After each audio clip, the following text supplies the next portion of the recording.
I pledge allegiance to the flag of the United States of America and to the republic which stands one nation under God, indivisible, and justice for all. If anyone hasn't signed in yet, if they can sign over with Nicole at the table, that'd be great. Thank you. Okay, we have one member who'll be here, but he'll be here a little late. Okay, agenda review. Motion for the agenda from the last meeting. I had, oh, yes, okay, that's right. I moved that we accept the minutes of the last meeting. I need a second. Second. Okay. Changes?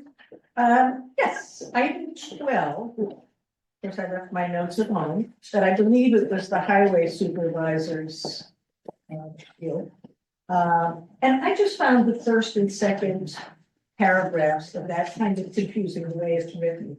I had to read it several times and finally decided those should be something more like bulleted points because they obviously were not, didn't seem to be sentences that flowed as a paragraph. So, personal opinion. Anything else? No.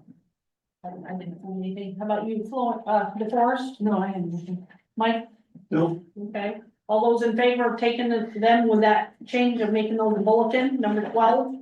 Well, I just managed to get back to the same, but highway, you mentioned highway superintendent, that was number 8. Oh, okay, well, whatever. It 12 was. was, 12 was town manager's. Oh, sorry, 12, town manager, that's right, sorry. Okay, so it's about the town manager's update? Is that what you're, Let me just double, maybe I missed Grounds one. maintenance, infrastructure. I think that's wrong.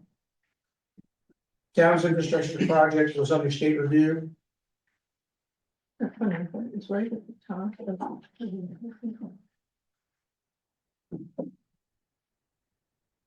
Oh, well. Note to self, bring your notes with No you. corrections to be made. No corrections. All those in favor? Aye. Any opposed? Motion carries. Okay, comments from citizens from the select board of anything not on the agenda? I have nothing. Is any way to light a fire under V-Trans, get busy on the traffic lights to sort of pick up the pace a little bit? I can reach out to I them. feel like that's been just a construction zone with nothing happening. And, beginning of our tourist season too.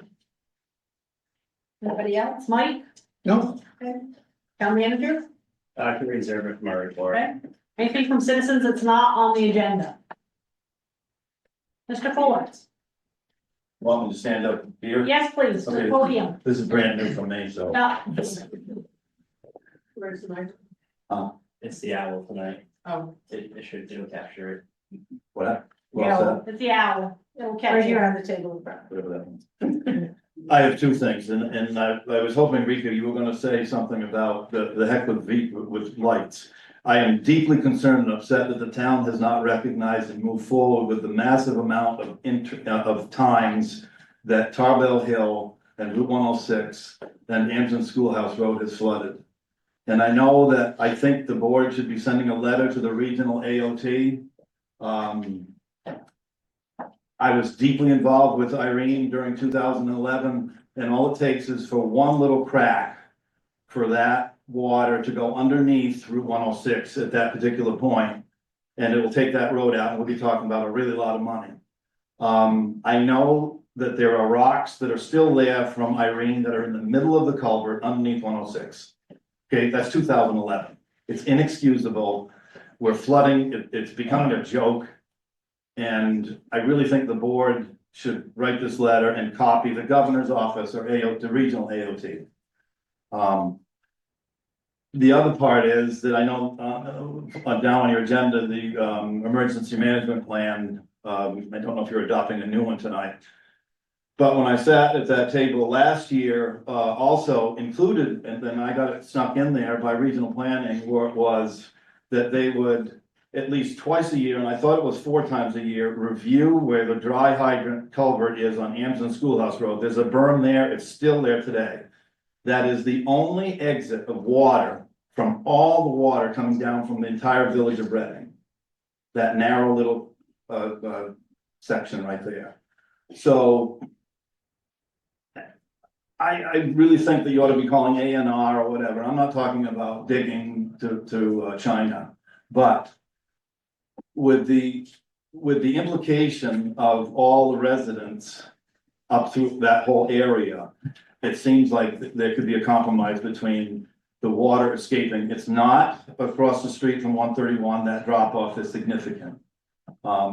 So I do know that was in the emergency management plan that was adopted a year ago for that particular thing. So 2 things, the culvert it's a state culvert on 106 and our on Amson Schoolhouse Road.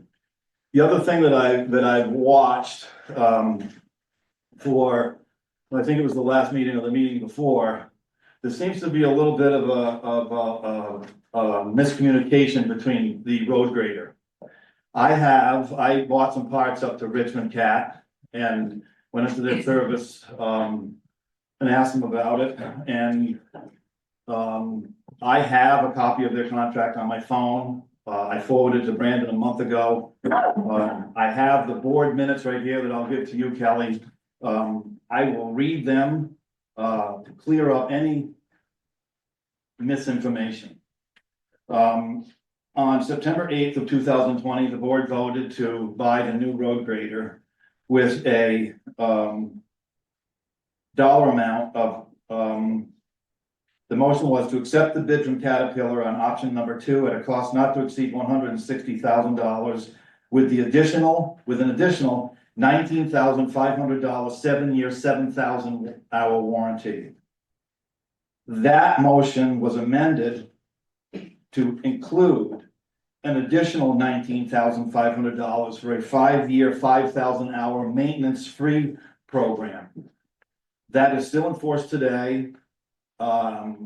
The grader did not get delivered until November. I don't know where all this confusion is coming from. It took me 1 phone call to get to the regional Caterpillar guy who said they have 1 serial number, 1 contract. This isn't multi-choice. It's this one. So I'm hearing that they went out and the highway went out and started servicing it and costing money. And when I read that we're asking for more money because we've got some more bills coming in above budget, I just said, what are we doing this for? Because my name's on this document. So I'm submitting this into, you can look up, if you'd like a copy of the minutes, it's 9/8/2020 is the contract, and the motion that got done. Okay. I'm all set.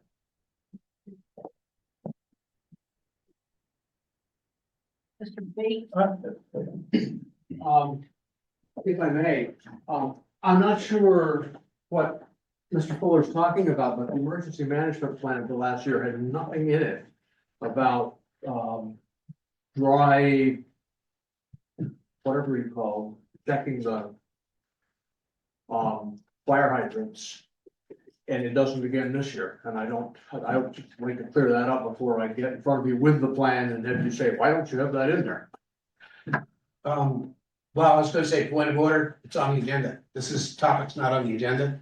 Dave kind of drifted into it with his comment of. Yeah, I just But thought, I think we'll get there when we clear it get there. up sooner rather than later, so that's it. But for clarification, that was a point of location. Okay, so it's where the dry hydrant is located. Right. It was a location point, You talked about the emergency management plan, that was. but I'm sure we adopted something that was in there a year ago. That was through regional planning. Maybe it wasn't titled that. Brandon would know this. RPC knows about it. I talked to the girl about it. Yeah, I don't know who was on staff at the time. somebody else have their hand up. John? Couple items, a little bit lighter. There's several committees in town that don't really have a mission statement. Some of the committees have statutory language that tells them what they can, what their responsibility is. The two that come to my mind are the rec committee and the veterans committee. The reason I think it's important to have some kind of language so that when people volunteer, they know what they're volunteering for. And when the continuity gets broken, the next group knows what's expected of them.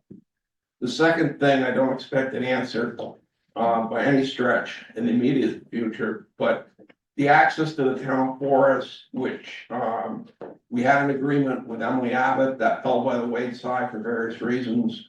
And I think the board ought to be addressing, or at least trying to come up with some kind of plan. Supposedly when the back taxes were paid, something was gonna happen. It's been quite a while now, over a year, I believe. And anyway, you ought to pursue access from Weathersfield into our town forest.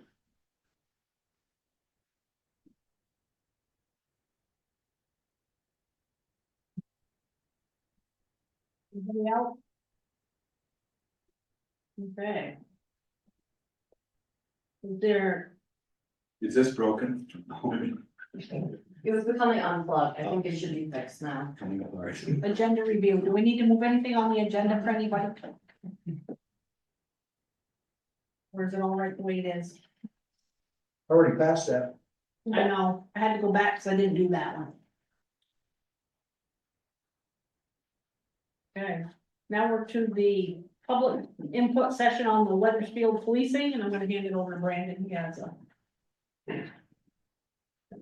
Give us a.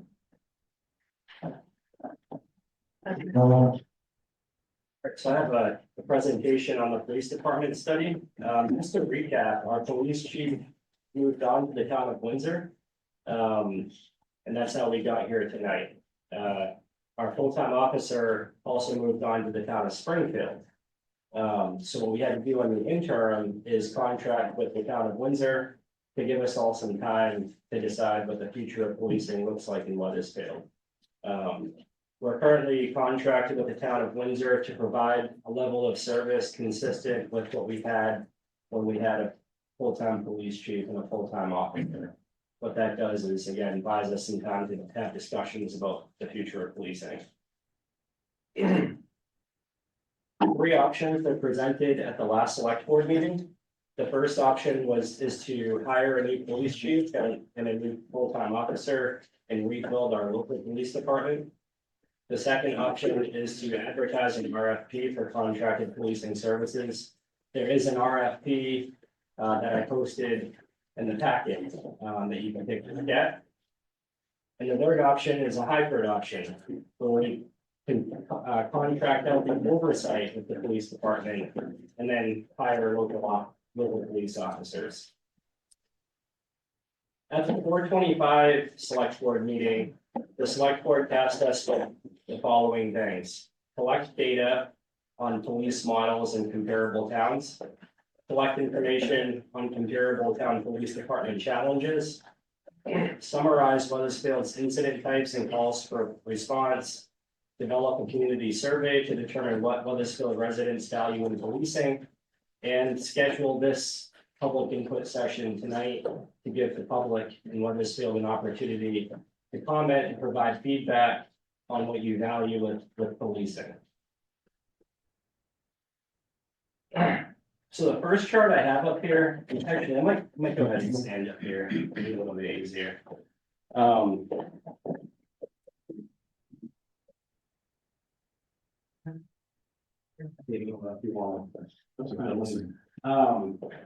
So we looked at Bellows Falls, Chester, Heartland, Ludlow, Thetford, Windsor, and Woodstock as comparable towns as far as population.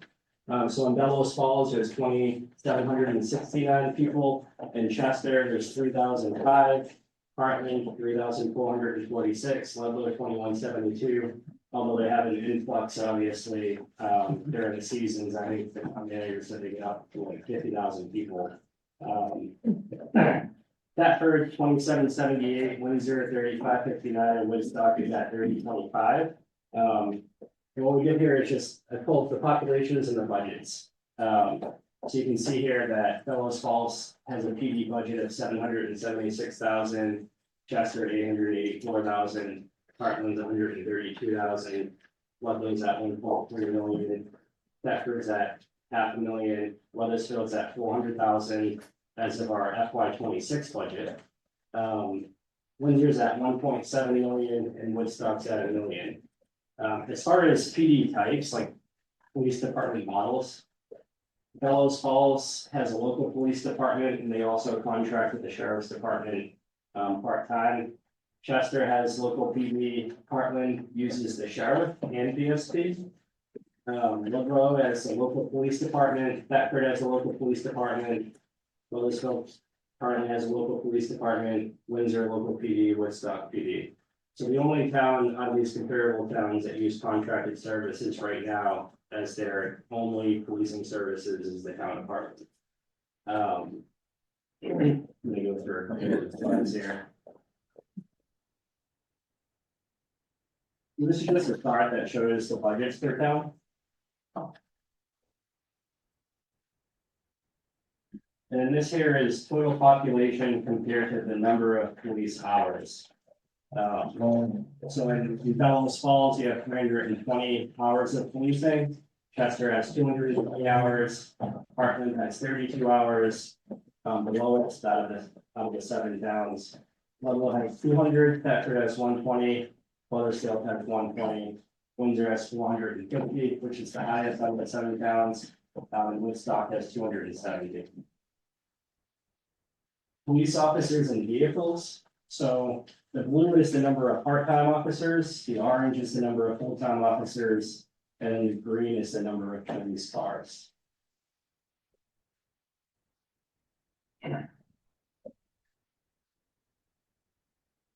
This is a summary of the type of incidents that we have here in Weathersfield as of the 2024 dispatch records. As you can see there at the top, the highest is the traffic stops, 500 traffic stops. Then we have agency assist. Suspicious persons actually goes hand in hand with drugs. So even though it, here it says drug offenses, I think it says 4. What happens is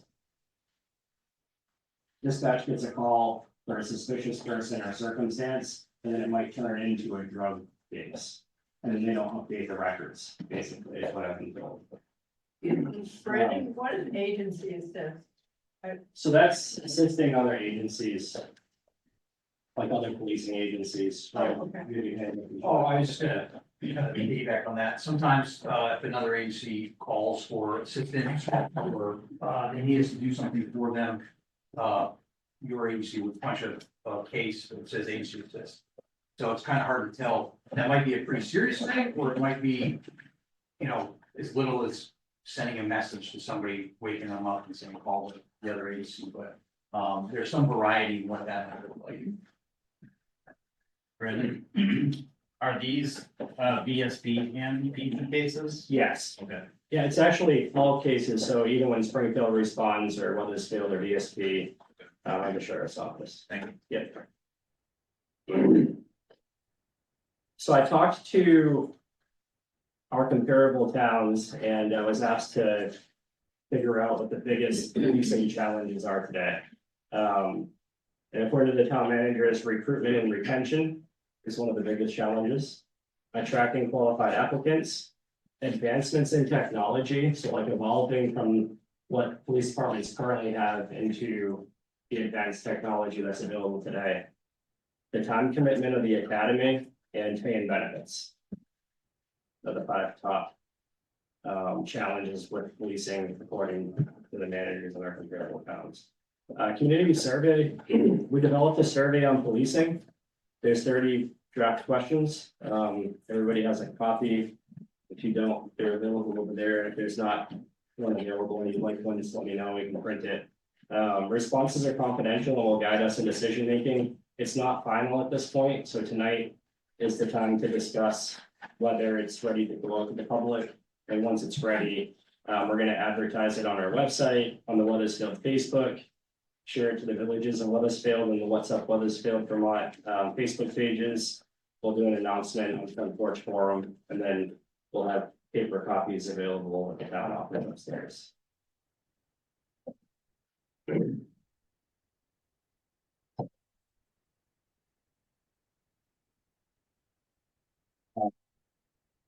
Sure, if we have a presentation, we'd like to present if the board's okay with it. Who's that, Sheriff? On the sheriff. Any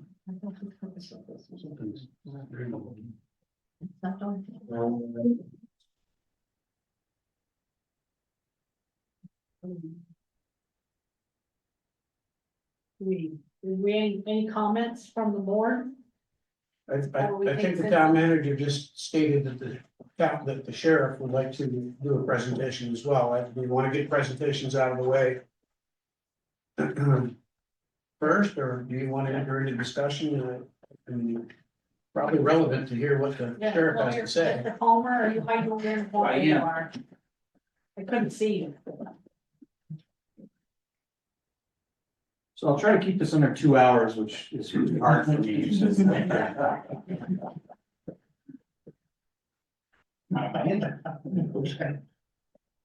Take your time. Yeah. So you can burn through this. So I'm Ryan Palmer, I'm the Windsor County Sheriff. I got elected in 2022, took office in 2023. I don't know. Controlling it. Okay. Yeah. You can keep going. Talks a little bit about me.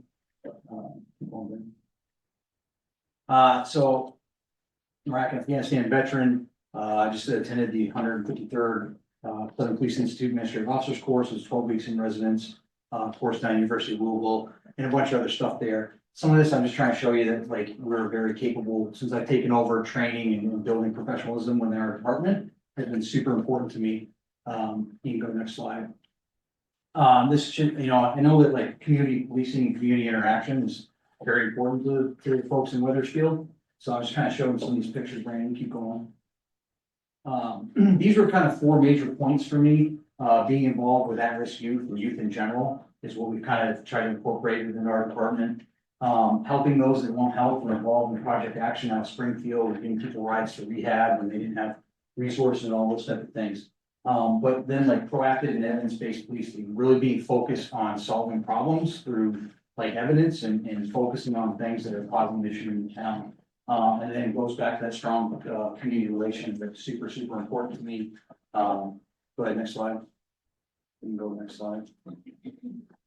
So just the sheriff's department in the conversation last or 2 weeks ago, we weren't mentioned a whole lot. And I think that when I took over, is all we cared about was traffic stops, right? So since I've taken over, we contract now with 15+ towns. Chester actually just contracted with us for 7 days a week to provide fill-in service. They just lost 3 guys, 2 of them to me.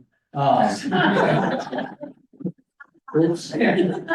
My bad. Actually 3 because the other one's part-time on my roster. So my bad. But we've done a lot. We work with DCF all the time. We do transports for leaving the state and transports for kids in DCF custody and getting them there safely. And building strong relationships. So we've done all sorts of stuff all across the state. Next slide. That's us. For some reason I look growing like 60 pounds. And, I don't know what that is. Must be a screw up with the picture. Go ahead, next slide. Technology is one of those problems. Talks a little bit about what we have. We're over 30 sworn law enforcement officers. About 25, 27 are working full time, and the rest are filling in part time. Snowmobiles, 4-wheelers with K9, we work with our schools, we're providing some school resource support up in the northern part of the county and Orange County, drug recognition experts, field trainings, all those type of things. Next slide.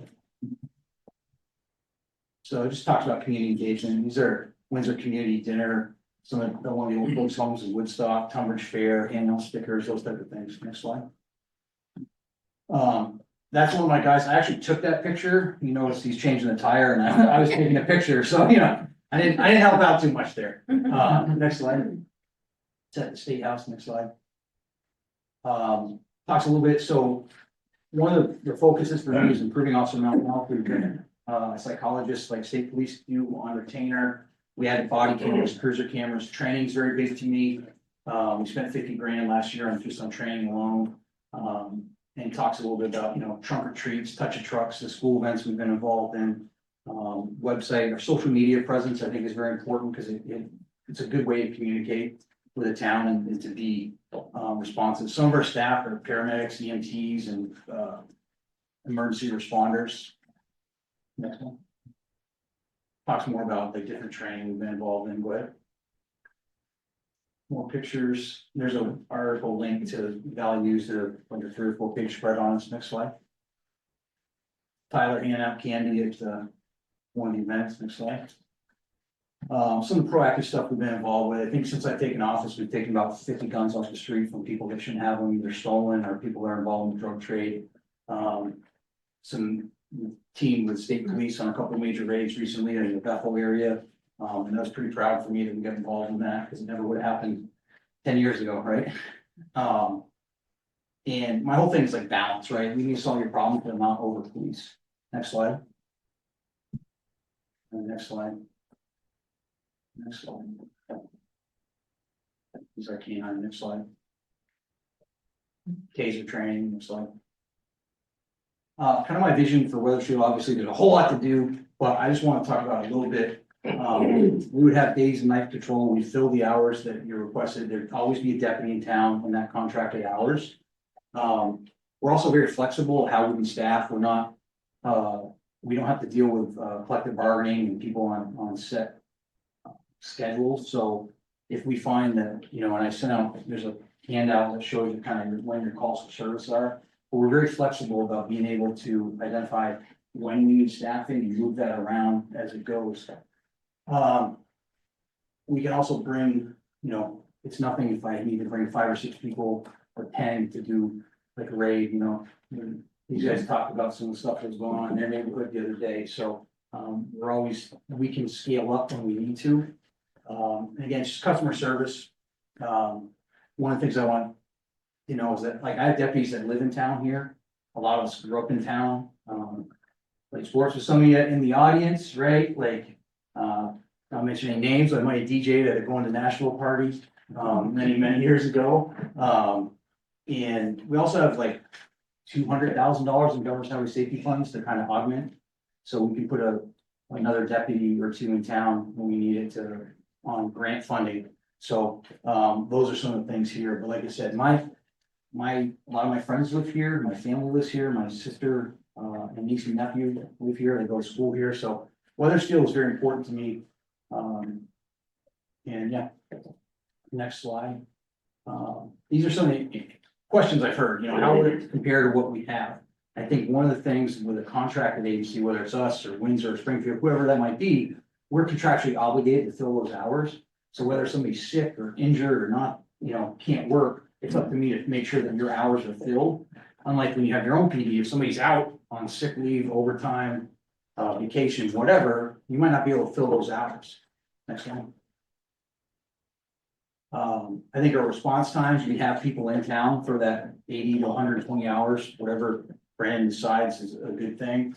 You know, after hours call, we would take from Springfield, Windsor, Weathersfield even. So I think that our response times will might be better than some of the after hours BSP response times that they get stuck with after 2 a.m. Next one. You know, I just hired 2 more guys, kind of, you know, looking forward that if we have to jump in here July 1, depending on what ends up, what y'all decide, what you're looking for, we're able to scale up and absorb this contract immediately without having to hire anybody new. Next one. Also, one thing there's always been questions like, well, we have a bigger agency, like are you gonna have a different person in every day?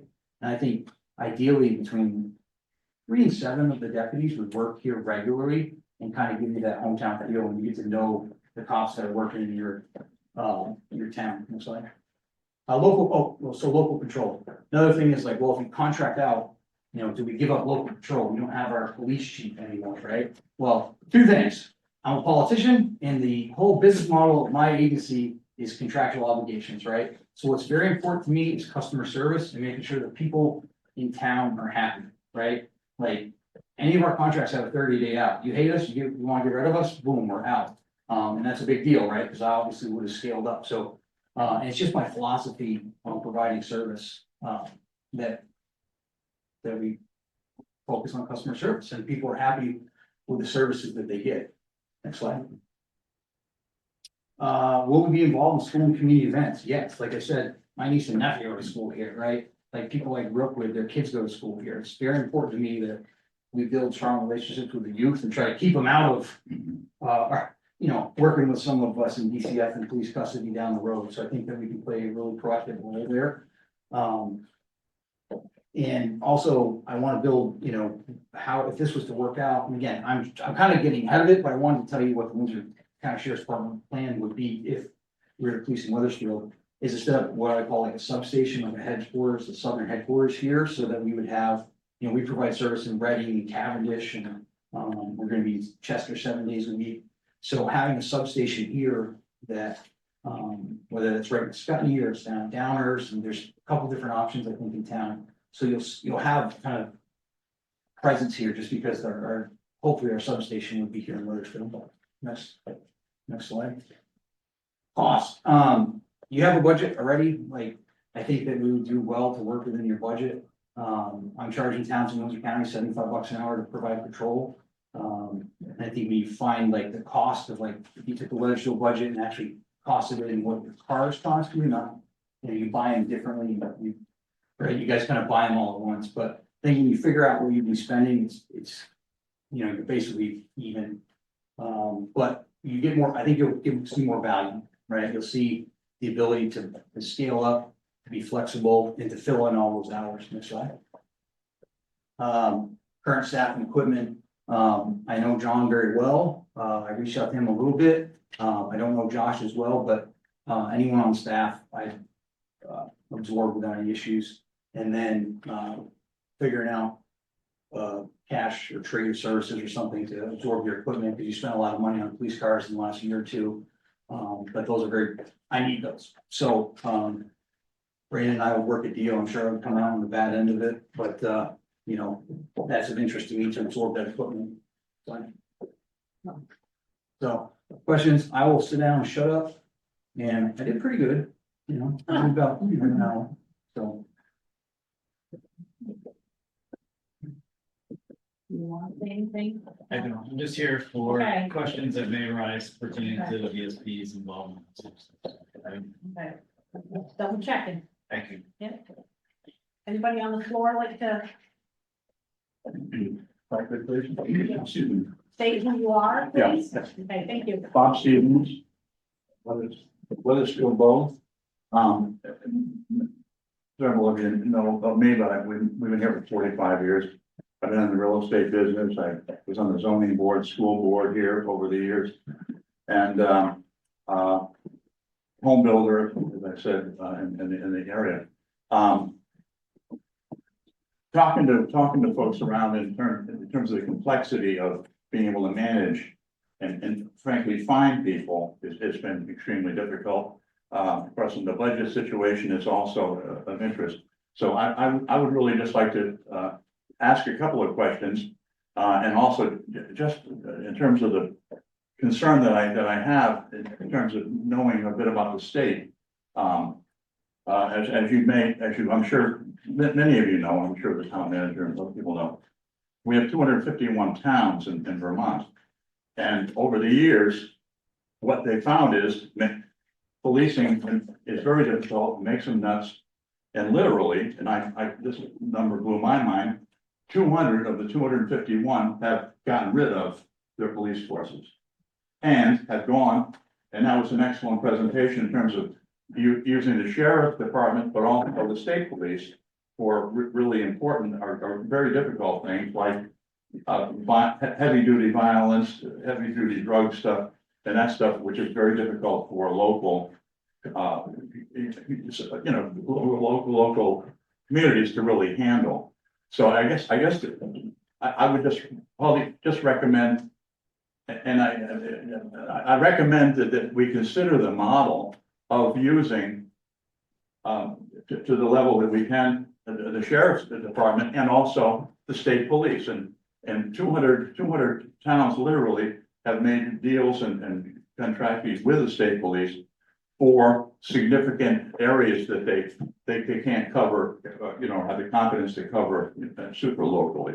And so I just wanted to bring up that question, and the question really is to have we in Weathersfield, as the town manager or have somebody, really looked into the possibility of this partnership kind of thing with the sheriff's department and the state police. Because the state police, and I wondered particularly if we've looked into what the state police would do for us and what they charge. Because, you know, we've got the $400,000 budget, but then you've also got extra other things going on in terms of management, recruiting, ongoing training, when we lose people and so on. So basically, it was just like, is that worth thinking about? And I think it is worth thinking about, but I don't have a particular thing in mind other than that it might be wise for us to consider that and give up the idea of a very small town like us. I looked, like, I'm not saying that nothing is nasty in Weathersfield occasionally, but we had 2 burglaries last year total in the town. We've had a lot of stopping of traffic, but that, interestingly, I don't know if you're aware of it, but in New Hampshire and Vermont, there's a trend toward literally stopping traffic.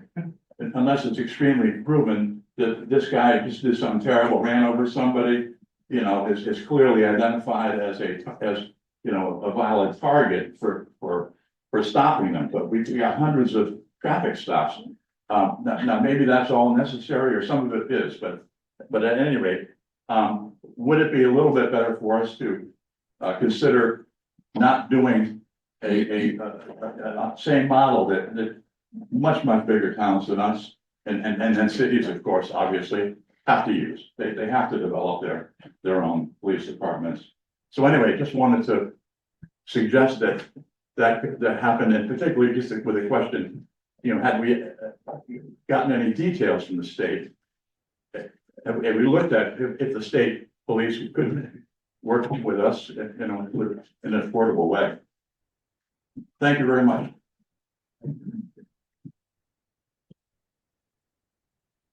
Do I have to stand up there? Oh.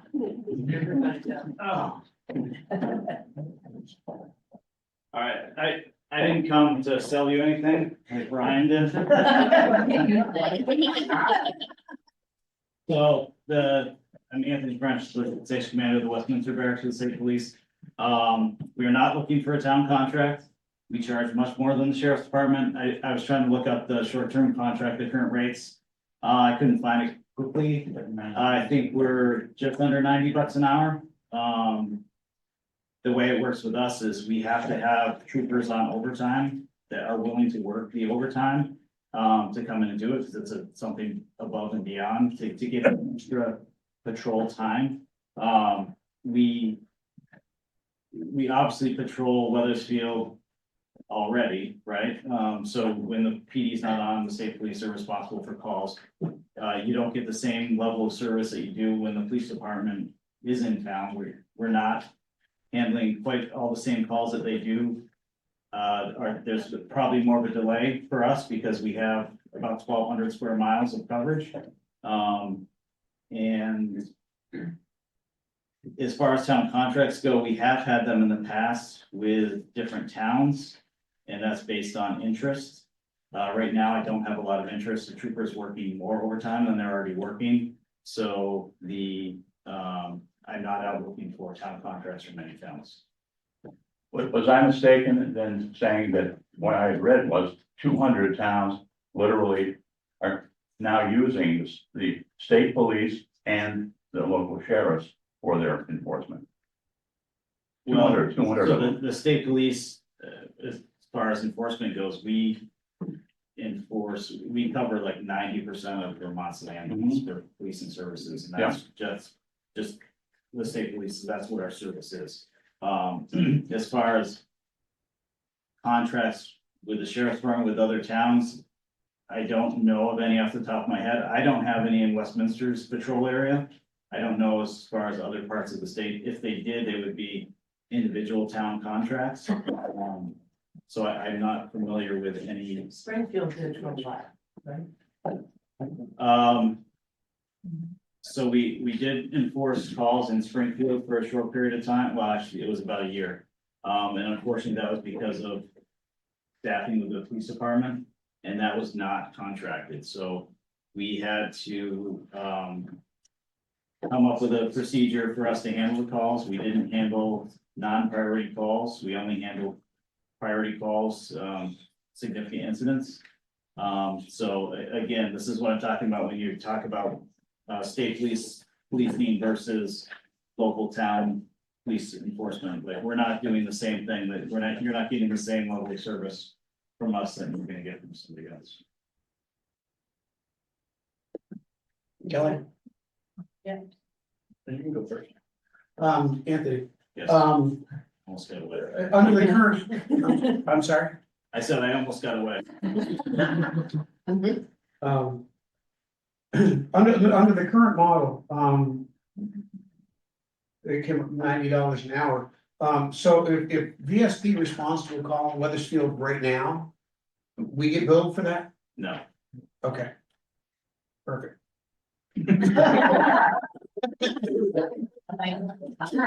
I guess I have a question, that's all right, which is a little different. But since you work with a lot of towns, what do you see as the advantages or disadvantages of working with local PD versus sheriffs? Yeah, because you work with towns in different models. I'm curious what you see as the advantages, disadvantages, or differences that those models do.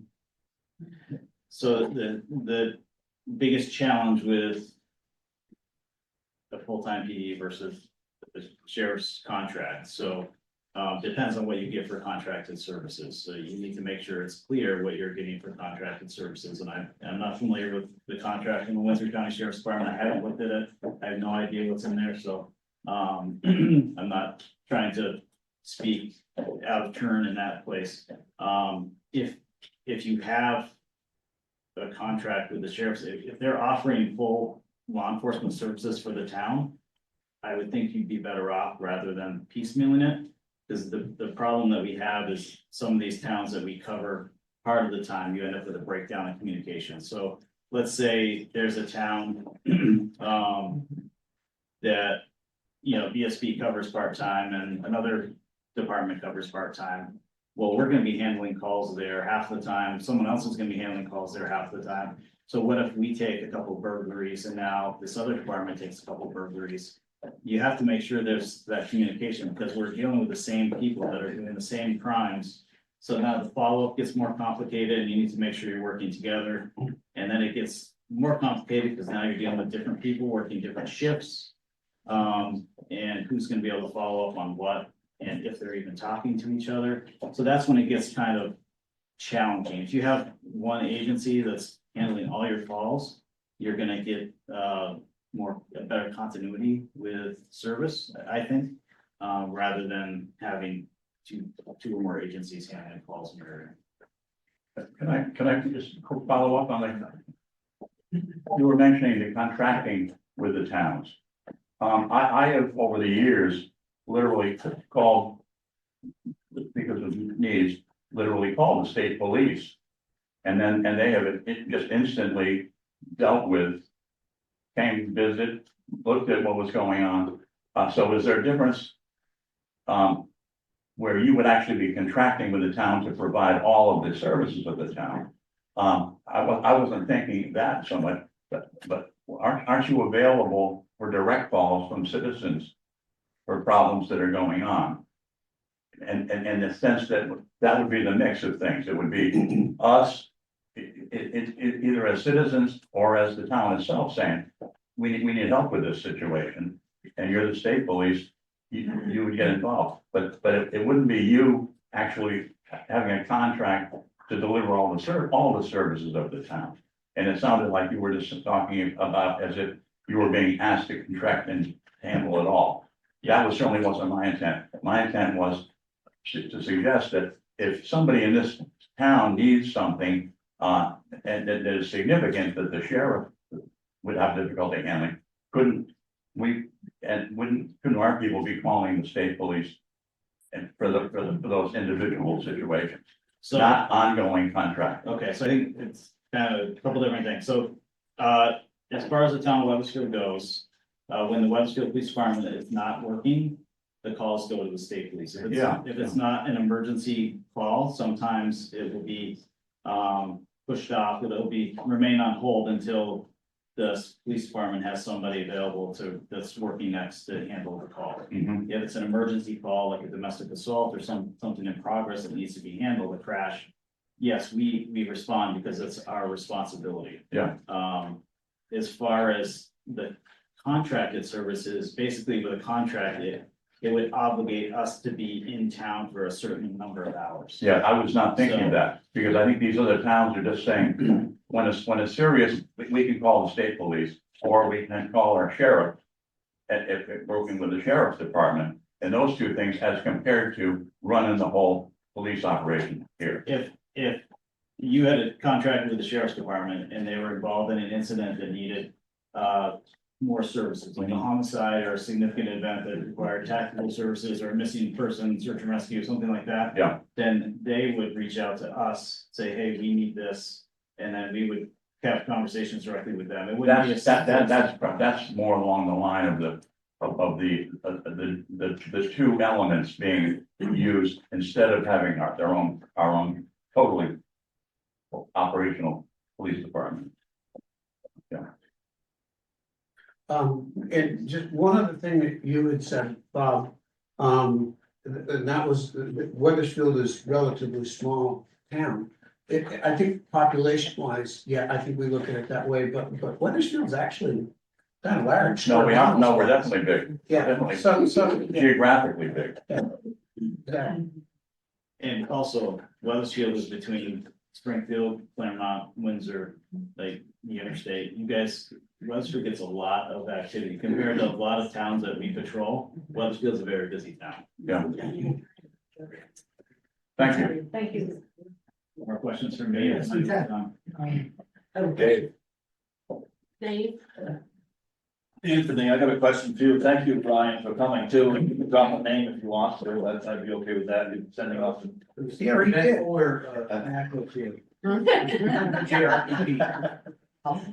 Anthony, you and I spoke last summer about this, and maybe this is exposing something more.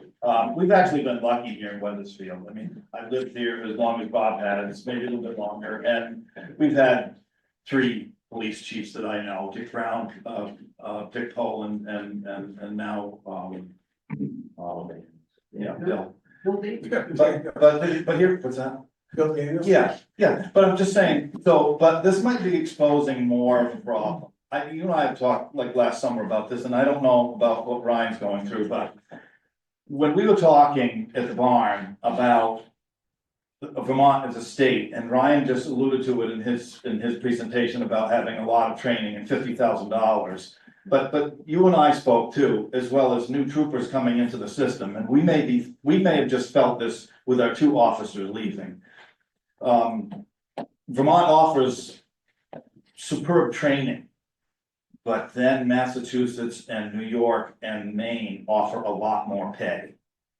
And so there's no reason to stay after you get trained. I think that just happened to us when the chief went to Windsor.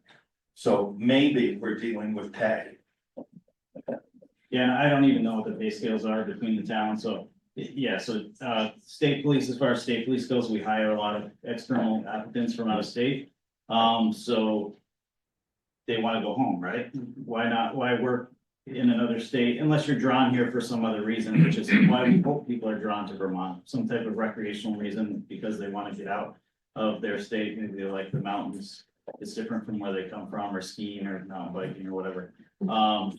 So, but a lot of people wanna go back home, and when you can get the initial training here, you go back home, you get paid more, because Vermont usually isn't paying quite as high as everybody else.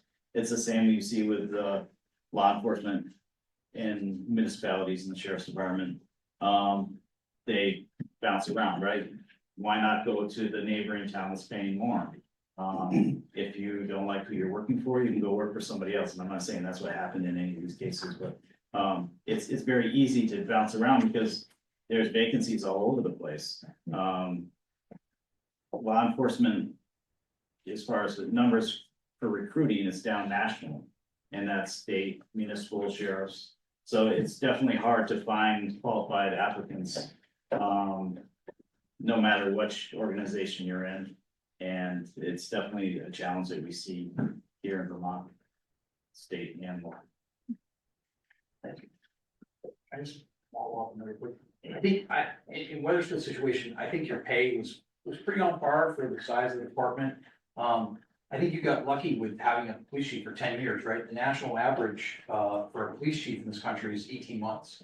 So to have somebody for, you know, and you figure that in with a lot of like big departments where you can't come in there anyways, but I think you got very lucky for having somebody for 10 years. So I don't know if the pay was gonna be, you know, you got a significant pay raise coming to us in Windsor, but I think, you know, we're fairly happy with the town, but I don't know that pay is the issue here necessarily. So he's got a couple of We hands. got this gentleman over here who had his hand up twice, so we'll take him first. Thank you. Stand up and say who you are, please. Sorry.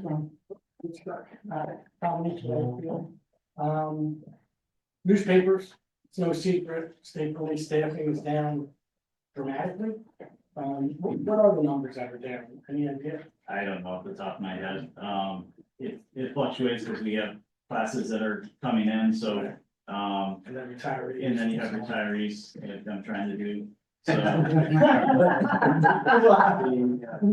you know, so it's fluctuating. It has, increased slightly this year rather than over the last couple years, so we're on an upward trend. So, response time could be an issue then, if we were strictly relying on the state police. I'm not talking about contracting, but just to go with no coverage, cross our fingers, hope for the best. Because you're Yes. covering a lot of other areas. So we'll maintain 5 people working shift as far as troopers on duty, but we're covering 1,200 square miles. So, some of those have their own police departments, but if we get tied up with a large incident in another part of the state, like, you know, Whitingham, or, you know, which is an hour and a half driving fast.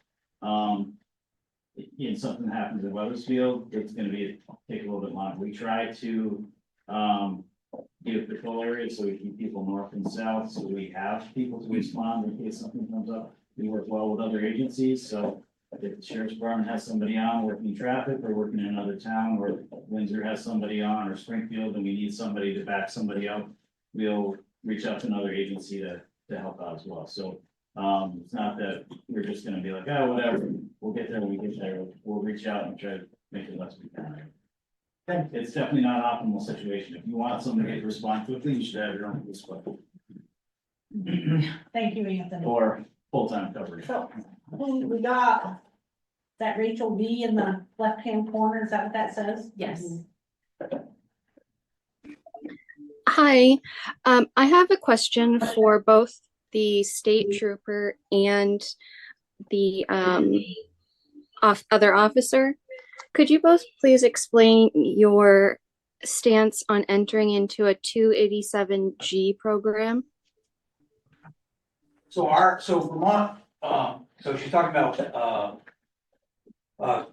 contracting with ICE on immigration stuff. So the Vermont fair and impartial policing policy, which we have to follow, it's essentially law for us. Because if not, we lose our certification. If we violate that policy, and our agency won't be able to train the police academy, which is one way we can keep our certifications. Does not allow us to enter into any sort of civil immigration enforcement. That's state, county, local, anybody that's certified in Vermont.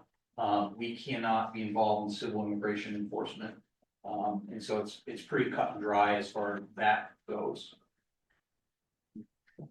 That's correct. That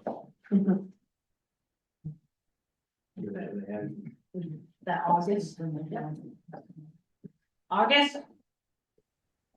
Hello, thank you, Chair. I didn't have questions for the trooper or the sheriff. I just had a brief public comment. I've served on the budget committee, right now, and more important than the cost, I believe, is public safety and ability to respond. And when I looked at the criteria that we're basing our decisions on. I think we have three choices really. Contract with the sheriff, contract with Windsor PD, or man and run our own police department. We've seen a lot of turnover in the last couple of years. It's recruiting and retention. That's a major problem. And I don't see that changing. When you look at the sheriff's department, they have a large force, so they have a lot of depth. When you look at Windsor PD, they have a downtown and a different type of policing mission, and their department in Windsor, it's built around their mission and built to that scale of the mission. So if there's a major incident, the priority for Windsor is going to be Windsor, whereas the sheriff's department already has a responsibility for the whole county.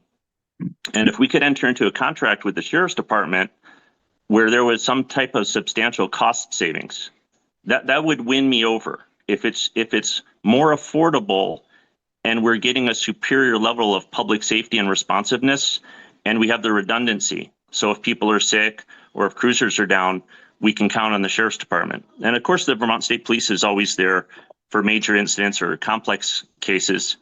But I also think we have to look kind of long-term. And we're a large rural community in Weathersfield. We don't have a downtown. We can't compete with small cities or larger towns that have more of a budget like Springfield. We can't compete with them. That's a reality. And that's what we've seen with these officers coming and going in the last couple of years, 2 officers.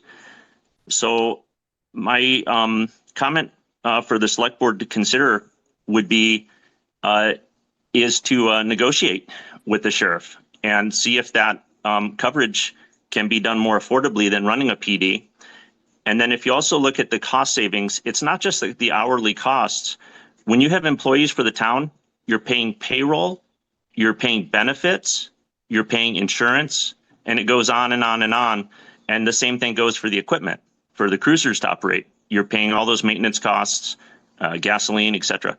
So maybe there's an opportunity there. If you look at the life cycle of those cruisers that we just bought, if there's a 5-year, 6-year life cycle, we should be able to buy down that contract with the sale and absorbing that equipment, the vehicles into the contract with the sheriff's department. But I was really impressed with Sheriff Palmer's presentation.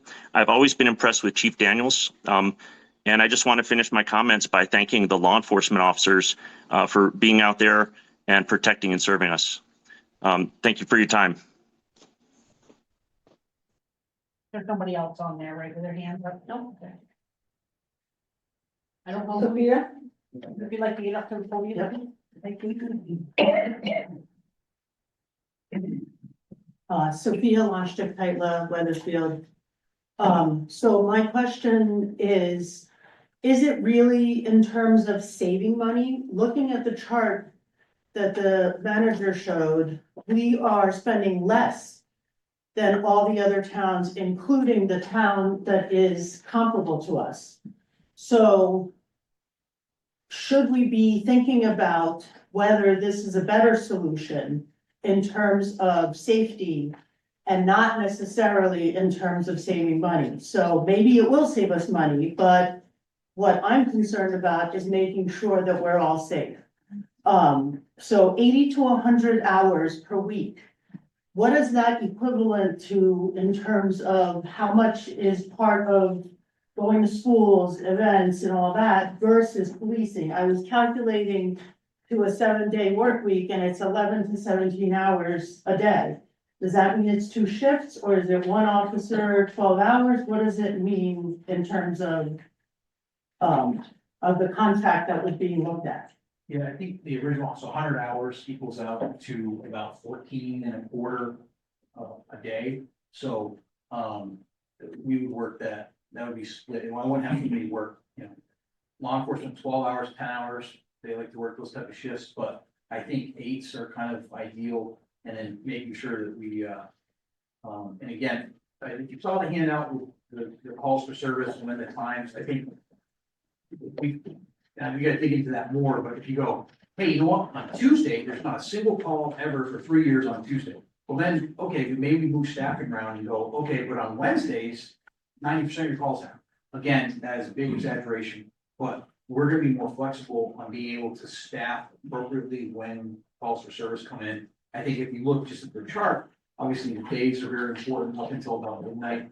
87% of your calls between 8 AM and midnight, and then if you figure in that 7 AM hour, you're over 93% of calls. So it would be split up. I wouldn't work somebody 14, 15 hours a day. We would split that up. Sometimes we'd have two people working the same shift. And again, maybe supplementing that with government highway safety. And the other towns you're contracting with also have nighttime overnights that are being handled by VSB? Yeah, most of our other towns, Hartland's our biggest at 32 in July. Bethel will be 36, which will be our biggest hours a week. So they're very small contracts compared to what this would be. And VSP is kind of the default law enforcement. You don't have a full-time police department. The contract I envision here in Weathersfield is we would take on full service, just like we were your police department. About the only thing that we'd be able to handle would be a homicide. Of course, we ask for assistance for a SWAT call out or search and rescue, but we would handle everything short of a homicide ourselves. So I'd like to add a couple of comments with that in mind. So if we're thinking about how safe we are, we installed, when we first got here, I'm not a big camera person, but I didn't feel safe, especially with the whole crazy thing that happened at Downers with some guy taking a backhoe and driving down the road with nobody noticing, breaking the window and driving down my road. So I think I don't feel as safe as I'd like to feel.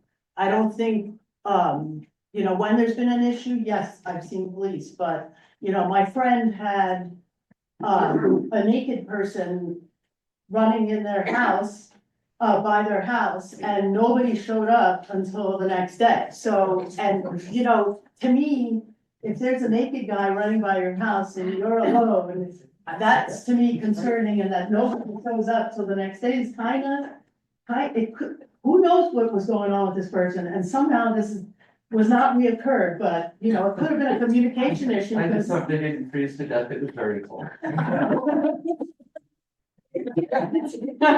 But I think this does speak, though, in all seriousness, I think it does speak though to the level, the calls for service don't tell the whole tale of what's going on in Right. Weathersfield. And the Martells will get up and tell you all about the craziness that went on in their house. There's some other people here that I'm not gonna tell their stories, but they've got concerns in their neighborhoods.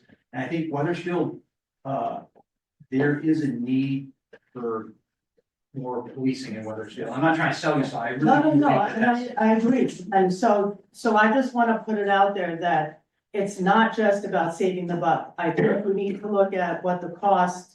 I agree, like, maybe the sheriff's solution is a better solution, but I'd be a proponent that we have enough policing for when calls come in, especially since we're in between Springfield, Windsor, and Claremont.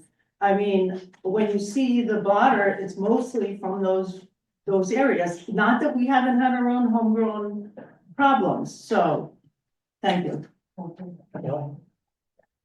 Mike? 2 points, budget wise. Budget wise might be more stable, with the contract because of what was said about like, equipment and et cetera, all the stuff that we have that's incidental or auxiliary or ancillary to the services themselves. Because those things can surprise you with costs that you didn't expect, at any time during the year. So your budget can do one of these, where a contract, you're gonna pretty well be set, you're gonna know what it is, it's gonna be unchanging, right? Yeah. Okay, so that's 1 point, and so, I mean, cost up or down a little bit, one way or the other. I'm not personally too worried about that. It's what do the people want? Another point, I wanna make, and then Dave and John, come into this one. Between Chief Brown and Chief Daniels, didn't we hire 2 police chiefs? And it covered like almost less than a year. The first one was like really short. It was here and gone. Bill Davies, I remember Bill Davies was here for about a year. Right. Or more. Yeah. He was here less than a year. And then there was another guy He was the only one, but Dave. But they were like really elderly gentlemen. too. Right. I mean, so. One of them took the job and within, Yeah. one of them took the job and within a month, I think, gave his notice. It was because he got a job offer somewhere else for a lot more money. And then I think it was Bill Davies that came in after him. Right. But again, retention, recruitment and retention, I can tell you the number of times I've either been through a town manager search or a police chief search. Yeah. If it's something that can be avoided, might be worth considering. Kelly, try to follow up on Mike's. When he's done. What's that? No, I want to follow up when you're done. I'm done. What Mike brought up is a legitimate point. We've had, police chiefs, if you will, when we had one department, he was one of the chief, he was ball washer. And we've had people that all they did was fill in a spot in their resume so they could go somewhere else. I don't like to use the word for a real police department, but that's inappropriate. But to a department with more responsibility and more things going on. And we've also had police chiefs that have come to Weathersfield at towards the tail end of their career to make it to their retirement benefit. That's okay, and it's worked out well for us at times. But what Mike said, and I agree 100%, is that it's really by contracting it out, we get out of all that problems. We don't have to worry about cruisers. All we have to worry about is what you guys have to worry about is that the contract is being fulfilled. We don't have to worry about how it's being fulfilled, it's just the fact that it is being fulfilled. We write a check, that's our policing. There's gonna be advantages and disadvantages to all three of the proposals that you have in front of you. I hope somebody's keeping track and making some kind of graph so that you can compare. This may be an assumption, it may be right, it may not be right, but probably a nighttime event. Worst case scenario, home invasion at 2 a.m. Probably you're gonna get somebody out of Windsor quicker than Ryan could get somebody here, but not necessarily. He may have somebody just a little ways away. As far as what we're spending, if you do the math, we're spending on par per capita to what Springfield's paying. And it really frustrates me, it's a little bit off the subject, but it's frustrated me for years, how many towns get out of it dirt cheap. 2 of them border us. I've gone to select board meetings in Cavendish and Baltimore. It's kind of a different animal, but Cavendish does it on the cheap. Heartland has done it on the cheap as much as they can. We've really stepped to the plate and tried to provide our citizens with an affordable police coverage. That doesn't mean that somebody at blue light's gonna show up in 5 minutes every time. That's not gonna happen. We can't afford to have it happen. But nonetheless, I think we've done a pretty good job over the years. I want to back up in history a little bit. I know Chief Brown was here when this happened. The concept of a regional police force. There's economy of scale. So whether you go with Windsor, let me rephrase that. If you go with Windsor, I hope the ultimate goal is that Windsor would become a regional police force. The reason I mentioned that Brown was that when he was here, we had a meeting with Windsor, Heartland, West Windsor, and us to try to form the Balance County Police Department. We had 3 or 4 meetings, it went nowhere. I think that's real important that it become a regional police force. Whether Ryan's model is what we want to go with, that's going to be up to you guys and the town manager to make that decision. It's the reason you guys make the big bucks. Yeah. Yeah. You giving us a raise? Good thinking.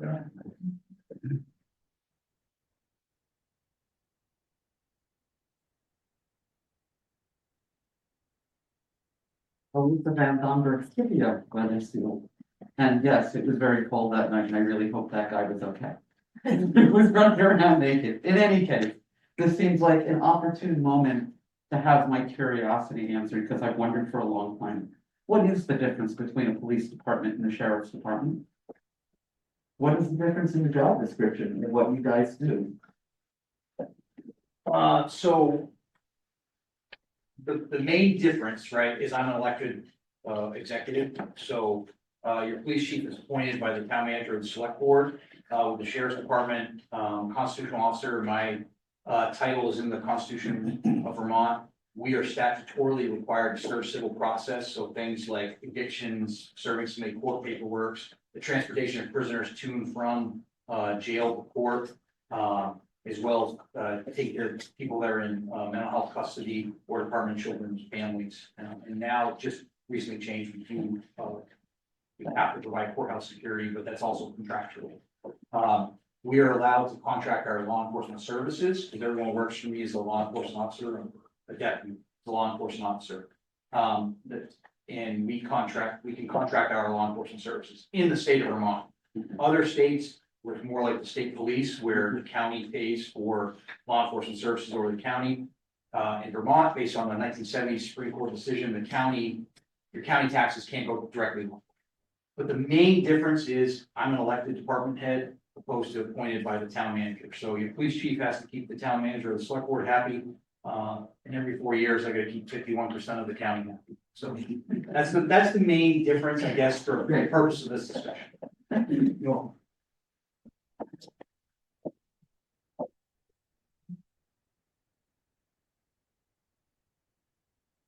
Hi, Beth Hunton from Weathersfield. Thanks for that question. It prompted me to think, what's the difference in training between the police department and the sheriff? We all go to the same academy. Okay, and do you get training or do you just run? So I'm a level 3 certified law enforcement officer, which is the Okay. highest level in Vermont. We went to the full-time academy in Vermont, kind of get different. You don't have to be a law enforcement officer to get elected sheriff, but we had. All of your officers? Yeah, everyone have works the for me same certified, training. and Okay, we go through lots of training. thank you.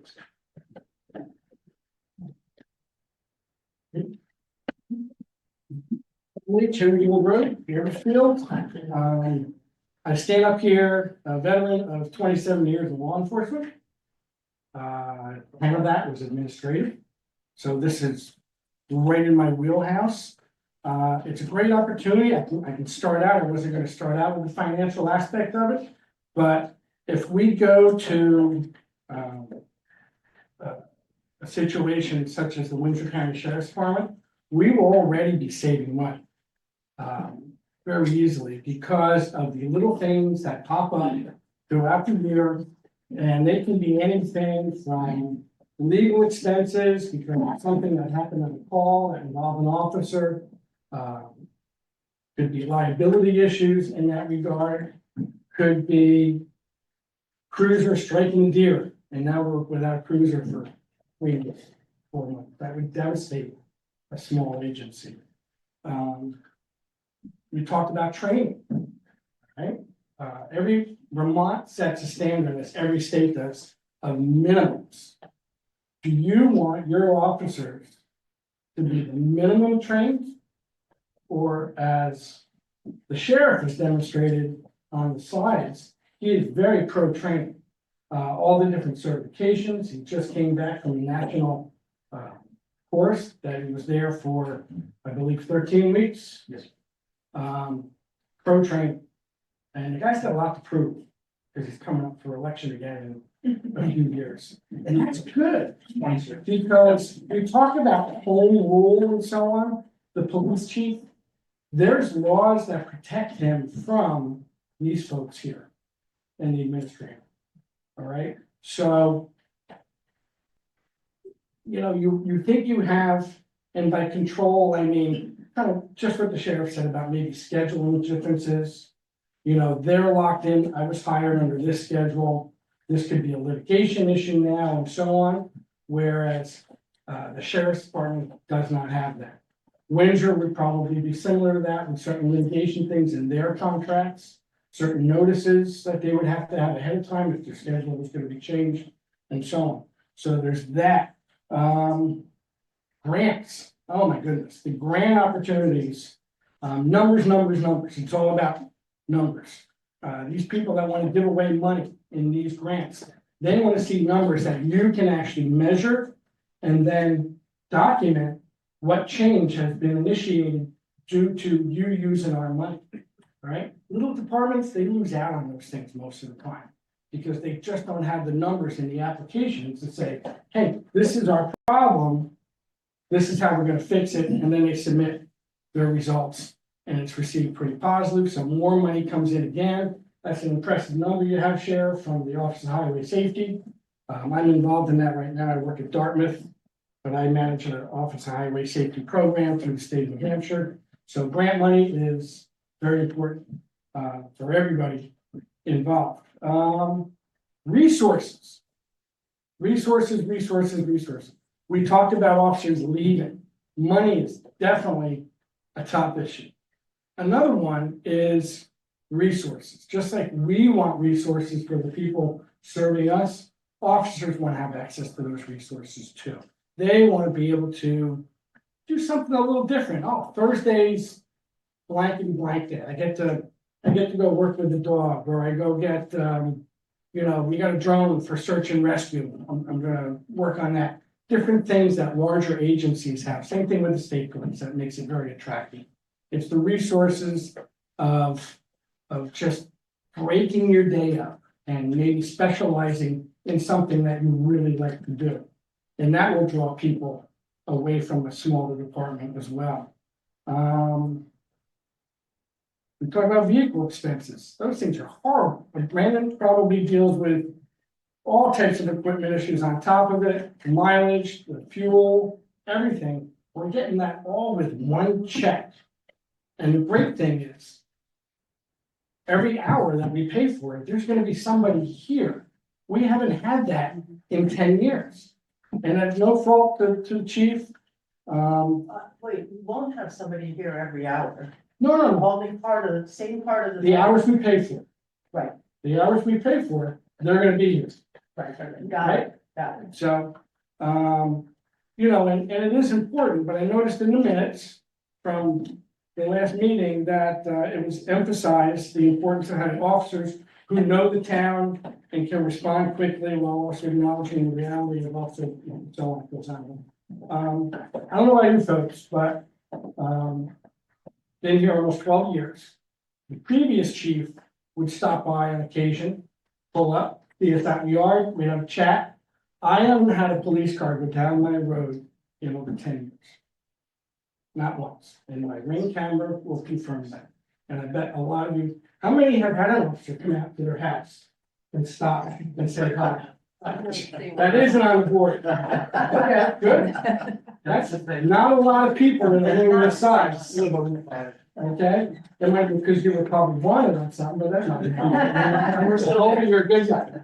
But anyway, that's my point. And a lot of times they may not have the time to do that anything, but every department, no matter how large or small, the first thing they do to the rookie is what? You're gonna write it down. There's a map. Here's your area, and you might get quizzed on it. You go out with your training officer, he doesn't say a thing, you gotta find this address. And so, neighbor of ours called Chief Daniels for some administrative issue, chief called him back on the phone, I can't find it, where you at? That's disturbing, if it's a CPR call or something, that's horrible, horrible. People are also talking a lot about community policing, all right? We haven't had that here. That was not his thing, all right? I know lots of officers like the chief, and I'm not here to degrade him a lot, but he had his style, and his style was what we would call the firehouse style.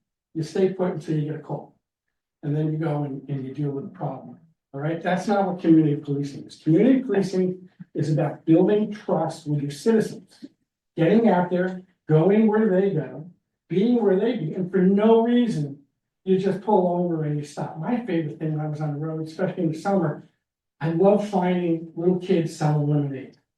Because I would probably drink a half a gallon of lemonade every Saturday, because that's what you do, that's what it's all about. And if the citizens trust you, when they see that one little thing that's not right, because who knows the town better than you? You all know your area better than anybody's ever gonna know. And if something raises the hair on the back of your neck, you want to know that when you call somebody, they're gonna take you seriously, and they're gonna come, and they're gonna talk to you, and they're gonna check it out. All right, but if you think this is the second time I called, and nobody came, I'm not gonna call anymore. So call volume goes down, service goes down, and police work has a lot to do with dominoes. It's amazing. It's the human factor that when we discover one issue, very often it's caused by 2 or 3 different issues that other people are having similar issues with. And by addressing it properly, you can take care of issues in not just different areas of your own town, but other towns surrounding your town. And that's where working together, a regionalized department, the communication would be there. I saw this hybrid thing on here. Whoa, no way. That just sounds bad. Another thing is, I mentioned earlier, liability. God forbid, let's say there's an officer involved shooting. Okay, now that officer is off the road, right? Due to investigative work or whatever, things move slowly in those cases. But let's say right or wrong is what happened. He's going to be administratively happy. Not only that, who's going to pay for the attorneys? You talk about a budget disappearing like that. It's to be able to write a check and have the sheriff absorb all these responsibilities. That's great. And like I forget who said it. Mr. Todd must have said it. If we go to Daniels over in Windsor, he has a mayor to answer to and his own council. And In a select board. And a select board. So if there is a decision that an officer has to make if something's happening, they're gonna be back in Windsor all the time. There's no decision there, all right? And I'm not convinced Windsor is gonna be getting the law practices out of their new hiree either, which means we should be concerned about that.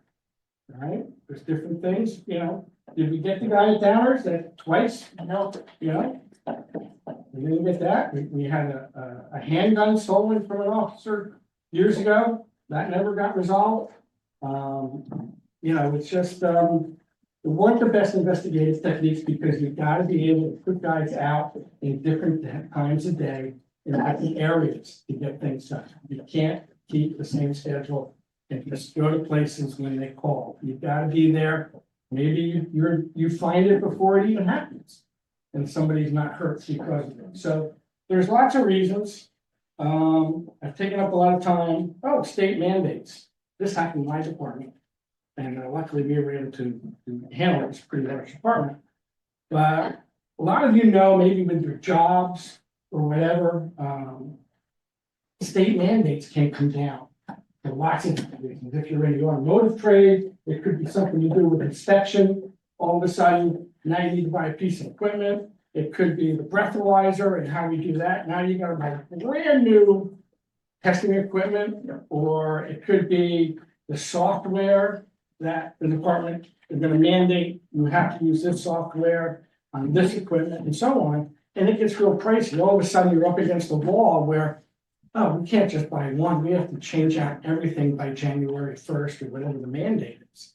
And that can cripple a small department. So to be able to have this opportunity, this is definitely a crossroads that I feel that Weathersfield is going to benefit dramatically overnight when if we can do a contract with the Windsor County Sheriff's Department. The officers over in Windsor are very good and so on, but they're not designed for that. That agency is not built for a regionalized system. Whereas Sheriff Palmer's got a larger fleet, he's gonna have more officers, he keeps stealing them from other departments. Probably because, you know, I don't know, boss that always said, a fish always stinks from the head first. So if you got a lot of people leaving your agency, it may not just be money, it could be the head of the fish. So. So can I just clarify? Sure. Are you really going to be doing community policing? What's called community? Excuse me, Sorry. Are we? he's got the. Oh, sorry. But he had talked about that in one of the slides. Remember that he's gonna be at the school, and it's a lot more than being at the school. That's the easy part, because you can schedule it and so on. It's the spontaneous stuff that happens when the officer drives down your road and you're out chasing your dog or having an issue with a neighbor, God forbid, or something like that. And you're out cutting your grass and he just stops and say, hey, I just want to introduce myself. And I haven't had that happen in the last 8 or 10 years, so. But it did happen before that. So thank you for letting me have your time. Thank you. Good job. Josh Dawson has a comment. Hello, Josh Dolphin, West Weathersfield Fire Chief. I did want to just touch base a little bit regarding the fire department standpoint. Obviously the police department and both fire departments have worked very closely with the police departments over the years. But this was something that we have brought up concern with the last select board and Brandon, which kind of stem from the new budget of adding more hours for coverage and additional personnel. We do have when we get called to some of these calls, a lot of them could be, drug related, mental health issues, so forth. That when we do not have a police department or a police officer on that is from our own town, it was very rarely that one of the chief or the full-time officer would come in or be called back in. It didn't happen very often, and there has been many calls that we have as Trooper French stated, that they have a large area that they're covering, and the time of these calls, are could be from 10 o'clock to 4 o'clock in the morning, that we're waiting for a very extended long period of time of having police assistance. And I know it was also thrown out there of Windsor and Springfield, and yes, there has been times that both of those agencies have shown up, but for the majority, it's us waiting for state police to get there. So I think it is with Sheriff Palmer's, having the ability of having local deputies in our town and surrounding towns to be called back. It is definitely an advantage. I think that will definitely help with us from the fire department standpoint, of helping us with the call and just our safety also. So that's all I have. Thank you.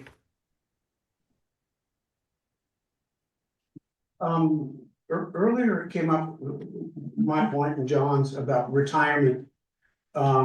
Somebody coming in and finishing out their time. And going with any other town, you might run into that same thing happening, where the chief of that town is gonna move on shortly. And then everything changes again.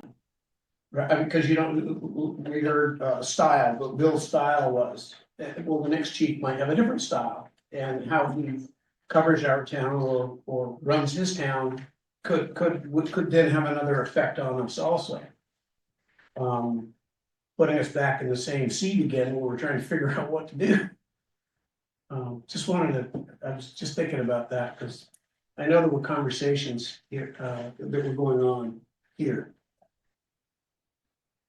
Two things along Mike's point. It seems to me that one of the advantages is that the sheriff is going to be around for 4 years, because that's how often, how long his term lasts. Whereas, what did you say, the national average is 18 months or something? Yes, ma'am. I mean, that's, as far as having consistency, that sounds like that would be a valuable point. Many of us at a Windsor County selectmen get together the other night.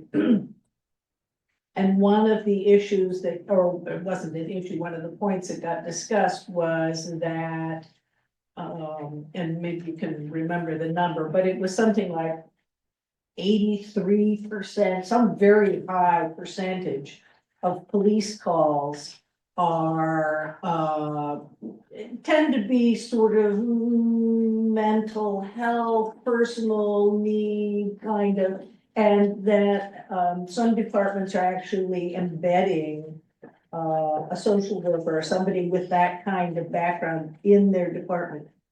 Does the, sheriff department have that capability? With our funding right now, no, but we've relied, so state police, both the Royalton and Westminster Barracks, have embedded social workers. And so we've used them in different cases. But my concept on that is, all right, so we need to build a culture and law enforcement officers that are able to respond to mental health crisis. That's been a really big focus of mine. One of the papers I wrote when I was away at school is to kind of implement a Memphis CIT model of crisis response. But a big part of that is specialized training for your officers. So from a funding standpoint, I don't have a clinician yet that I can get on staff. That's one of the ideas. The more that I'm able to build out our agency, I think the closer we are to be able to fund that. But what I've done, we teamed up with the Special Needs Support Center out of White River, right? They came and did a 2-hour block of training and dealing with people with special needs. Sent folks to dealing with folks with autism and crisis. We've gone to that training. We hosted a regional de-escalation training with national level trainers. So it's a very big focus of mine that my people are able to respond to mental health crises as a law enforcement officer without. Is it great to have a clinician? Yes. But even the LT will tell you they're not always available, and very rarely does it work out that your clinician is working the same time when one of these things is happening. So making sure that my folks are able to respond to these. And again, one of the big research project I did, you need to kind of build out that system holistically. Everybody's going to be involved. Now, health technicians, your social workers, hospitals, and your law enforcement. So short answer was very long, but no, I don't have somebody on staff, but I make sure that my staff as a whole is able to respond to these. I think culturally, we've built a very strong culture on that.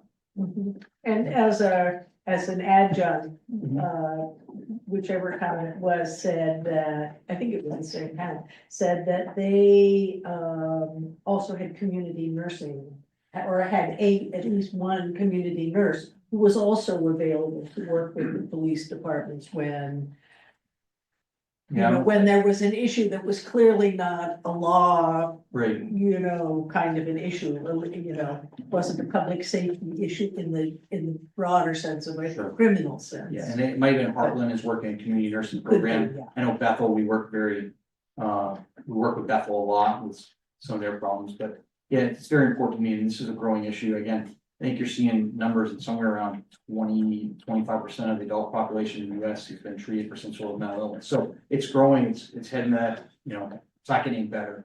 Well, sure, yeah, I mean, every couple of months, if not more frequently, you hear of a situation someplace in the country where, it blew out of control, and the problem was that this was somebody who was really suffering from, their own personal stuff that was not criminal, was not aimed to hurt anybody. Okay, thanks.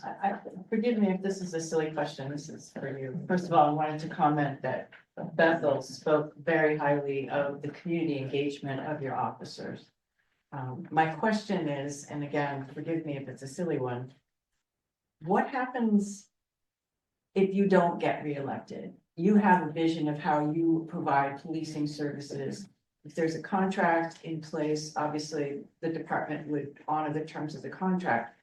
But how much of the vision of services that you provide is solely vested in you? In other words, God forbid you don't get reelected, someone new comes in, are they going to be looking at an entirely different way of, is there a possibility that they might look at things entirely differently, which might make us feel we made the wrong decision, or we need to go back to our own police? Yeah, I think with the sheriff in especially a smaller sheriff's agency, if you're talking LA County sheriffs, that sheriff doesn't have as much pull in a sense that like I do with a small agency. So I would say 100% of the mission and the ethos and the drive of the department is based off the sheriff's direction.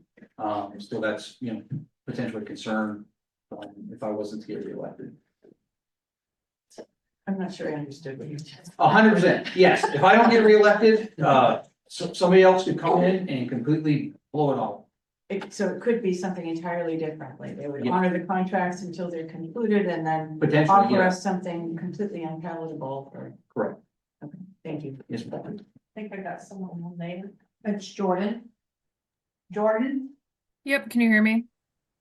Yeah. Perfect. So I just had a couple things. A lot of people have touched on the same exact kind of concerns that I have.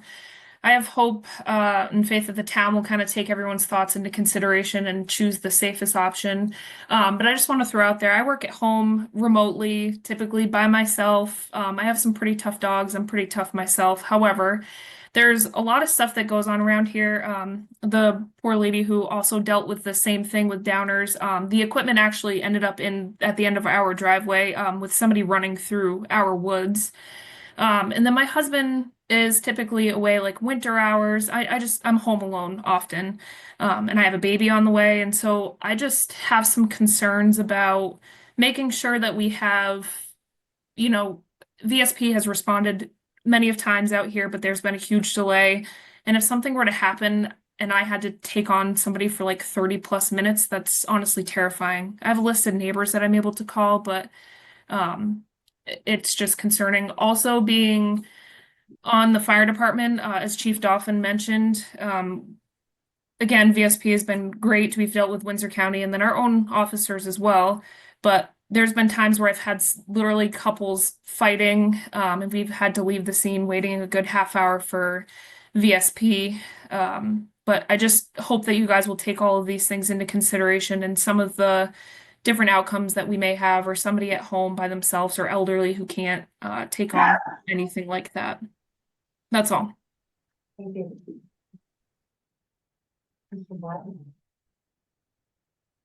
My name is Dylan Brown. I live on Girdlot Road. I've lived in Weathersfield that my 34 years, probably 33 years. So growing up, yes, my uncle Dick Brown was the chief of police. I loved it. That's where I got my aspiration to do both police. My parents were military. So full disclosure, I am on the roster for Windsor County Sheriffs, but I've also worked for Windsor Police Department in the past from 2018 to 2022 with a year being overseas. So I've had experience with both. But I think everyone's hit on the numbers tonight. I know it's gonna be huge. I don't envy you at all, Brandon, after coming off of budget season right into this. So that's a lot on your plate. My big thing is my kids. I've got a 5-year-old daughter and a 2-year-old daughter. I've got nieces, family members in town, and I guess growing up with my uncle as a chief, like the community policing, like everyone could talk to Dick. Or, Frank, Richard, whatever you want to call him that day. So he would make his rounds, he'd stop at downers, talk to people. And as a police officer, you'd be amazed stopping in at a place like Downers or Cumberland Farms in Windsor and how much people are willing to tell you about what's going on in town. And who's selling what to who. So it's, we've got the Scotty Market, we've got we've got Downers. I think that'd be a good central hub if Downers was to go away, but, anyways, so like I said, so my big concern is, yes, our concern, having friends and family that we can call upon if there are no police officers.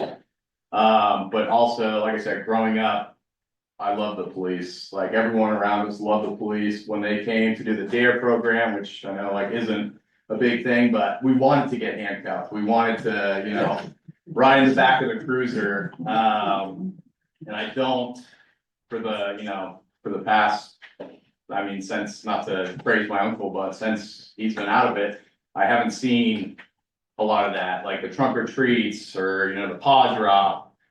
There hasn't been Weathersfield presence, which is unfortunate. I knew about the Downers thing and I didn't know about your thing, but sorry about that.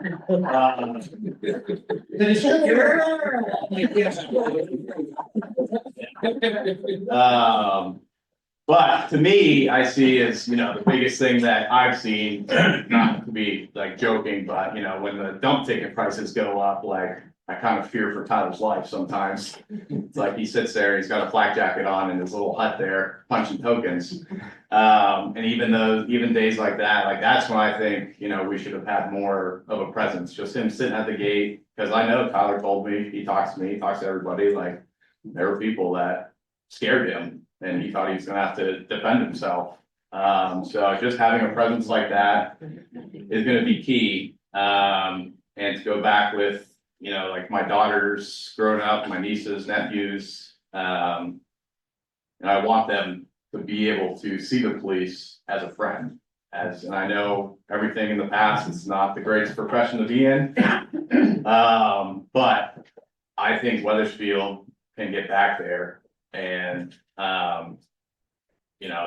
it's kind of go, for me, I want the kids to be able to, in the military, we use see something, say something. I want the kids and the adults in our town to feel comfortable calling a sheriff or calling BSP, whoever it is, and knowing that they're gonna get some sort of response. Whether it's within 5 minutes or an hour, it is what it is at the end of the day. Like, unfortunately, yes, everything is down. I went to the police academy in 2018 and had a class of 26 troopers. It was one of the biggest classes I've seen, and I think today there's 4 that are still troopers. So whether they moved on to different agencies or, whatever happened, but, yeah, so I think my big point tonight with everybody, hopefully, I know the numbers thing is gonna be, and hopefully that's just a big meeting you guys have between the departments to figure that out, but I think moving forward, yes, our safety is important, but it's also important. We're raising the next generation. We've lived our time in Weathersfield. We've enjoyed it. We've been blessed with a pretty safe town. And I think moving forward, if I was to call 911 at night, or if my wife needed to with my 2 kids at home, Windsor County Sheriff's is who I would feel comfortable showing up. So, that being said, thank you all. Thank you. Hopefully it wasn't too long. Kelly. There's Josh on all the time. Josh, Coco? Good evening. As I've listened tonight, overarchingly, I agree with Chief Dauphin that more coverage is ideal for the town. I agree with Lieutenant French that although we have a small town, there is a lot that goes on in this small town. Overarchingly, everyone tonight, from what I can tell, isn't looking necessarily for a specific solution, but looking for all around effective policing.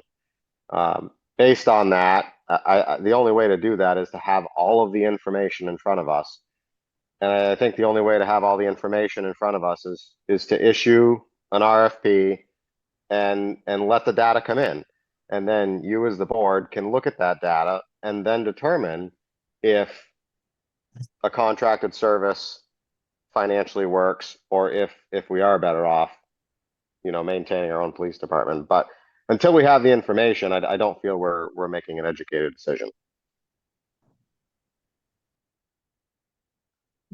Martha? Go ahead. Okay. A couple of things as I am sitting here tonight. I spoke last meeting, there wasn't a lot of people here, but talking about the safety of our community, I don't feel it's safe. I have lived next to 2 pretty big drug houses. It is shocking to look that there have been 4 drug calls in the last year. We have had SWAT team walk across our land. We've had drones flying overhead. To have to drive by these houses every day is very concerning. I've had out-of-state vehicles dropping off their loads at these houses that are blocking my driveway. I don't have a job where I have the ability to say, oh, you know what? There's some shady stuff at the end of my driveway and I can't come to work right now. what happens if there's an emergency? They've used my driveway to back up to the trailer, knowing that we don't have police coverage at night. I could set my clock every Friday night that I would come home from work at 8:30 at night. There would be a vehicle, a SUV that had driven up my driveway, backed up to the trailer that's at the end of our driveway, and they're unloading their shipment. Again, strategically, like, they know that we don't have coverage at that time. I think about our EMTs that are going to calls and giving Narcan. I don't know if any of you have ever given Narcan before, but it's not the most pleasant thing. They come up swinging, and I cannot imagine some of these EMTs having to handle that by themselves without coverage. Personally, we have seen an impaired driver at the store. I shared this last time, so bear with me, guys. An impaired driver at the store, our local police officer, I appreciate how you said like his Firehouse in town. Yes. But he actually drove by as there's an impaired driver at the store, passed out on the wheel, 1 foot on the gas, 1 foot on the brake. Witnessed by multiple people as the police officer drives by. A bystander called him and said, "Hey, did you see that?" "Oh yeah, but I'm headed to a call." Kept on driving.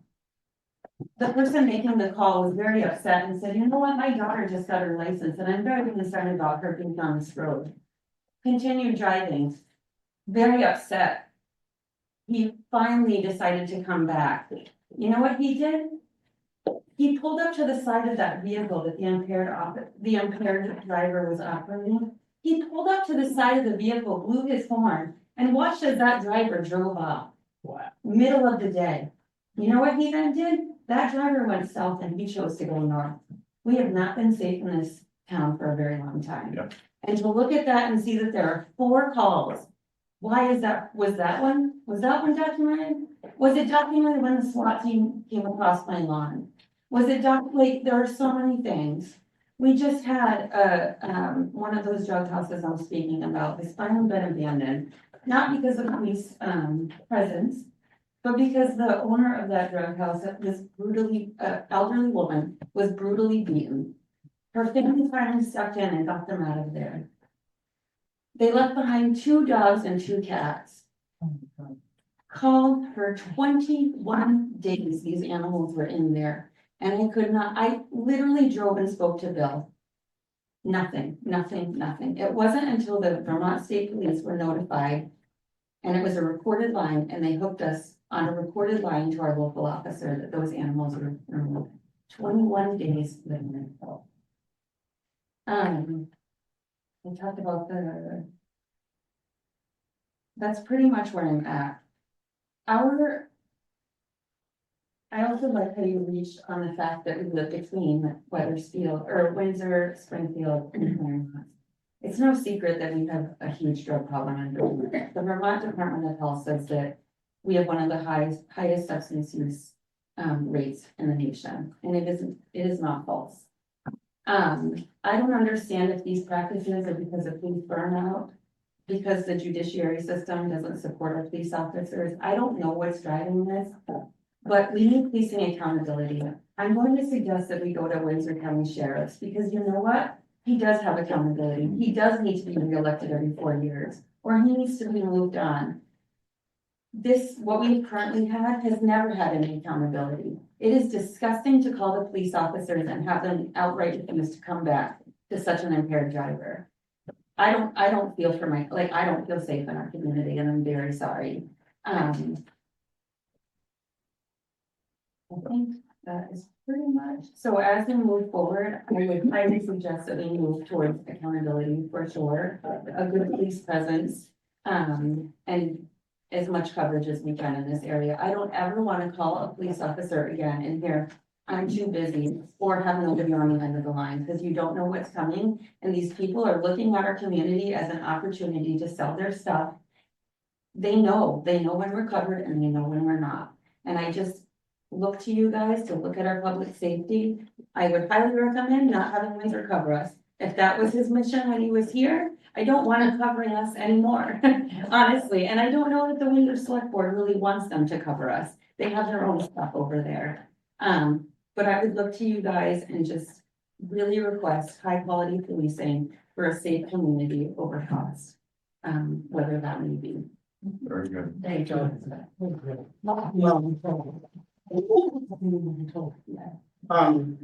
I just want to read our, option 2, advertise for RFP contracted policy services in response to, Josh Campo. Cause I'm not, it sounded like he wasn't aware of this. And that way, I'll make sure everybody else is aware. In case the town wishes to explore contracted policy services, policing services, an RFP was drafted and is attached as an attachment A for your review. If we explore this option, then we will advertise an RFP as early as May 1st. Any interested proposer would submit any questions they have for the town no later than May 15th, and sealed proposals would be due to us no later than June 2nd, with a contract start date of July 1st. Brandon, have we done that RFP? It's right on the screen. Okay. It's ready to go. So it has been out and we are awaiting the responses. No. We haven't sent So it out. Haven't sent it out. That was actually on the last meeting. I'd have to change the dates to reflect the new timeline Okay, if we decide. I just for everybody's clear, I wasn't at the last meeting, so that's part of where I was going. I wanted to know where are we at.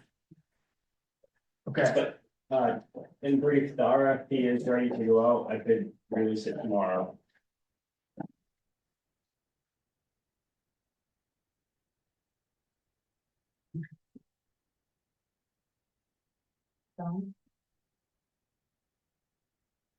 One thing that hasn't been discussed, is there's another component to our emergency services, and that's the 2 fire departments.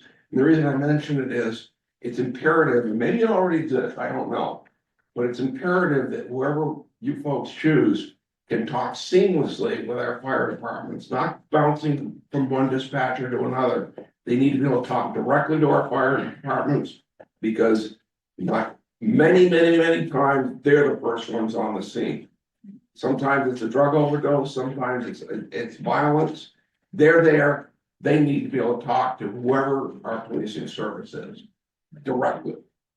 So you're talking about dispatch, John, right? Dispatch. Correct. Yes, I know, and the state police is different. You have your own dispatching in Woodstock, am I correct? We use Woodstock Dispatch Center, but I'm spending $1.24 million, so all our portables can talk fire or police. They're 2 different wavelengths. All our mobiles, we're in the process of updating all our cars, so all our cars will have the ability to talk to fire, police, and UHF or VHF. So we have no problems with E25 interoperability, so we can talk to anybody basically in the state.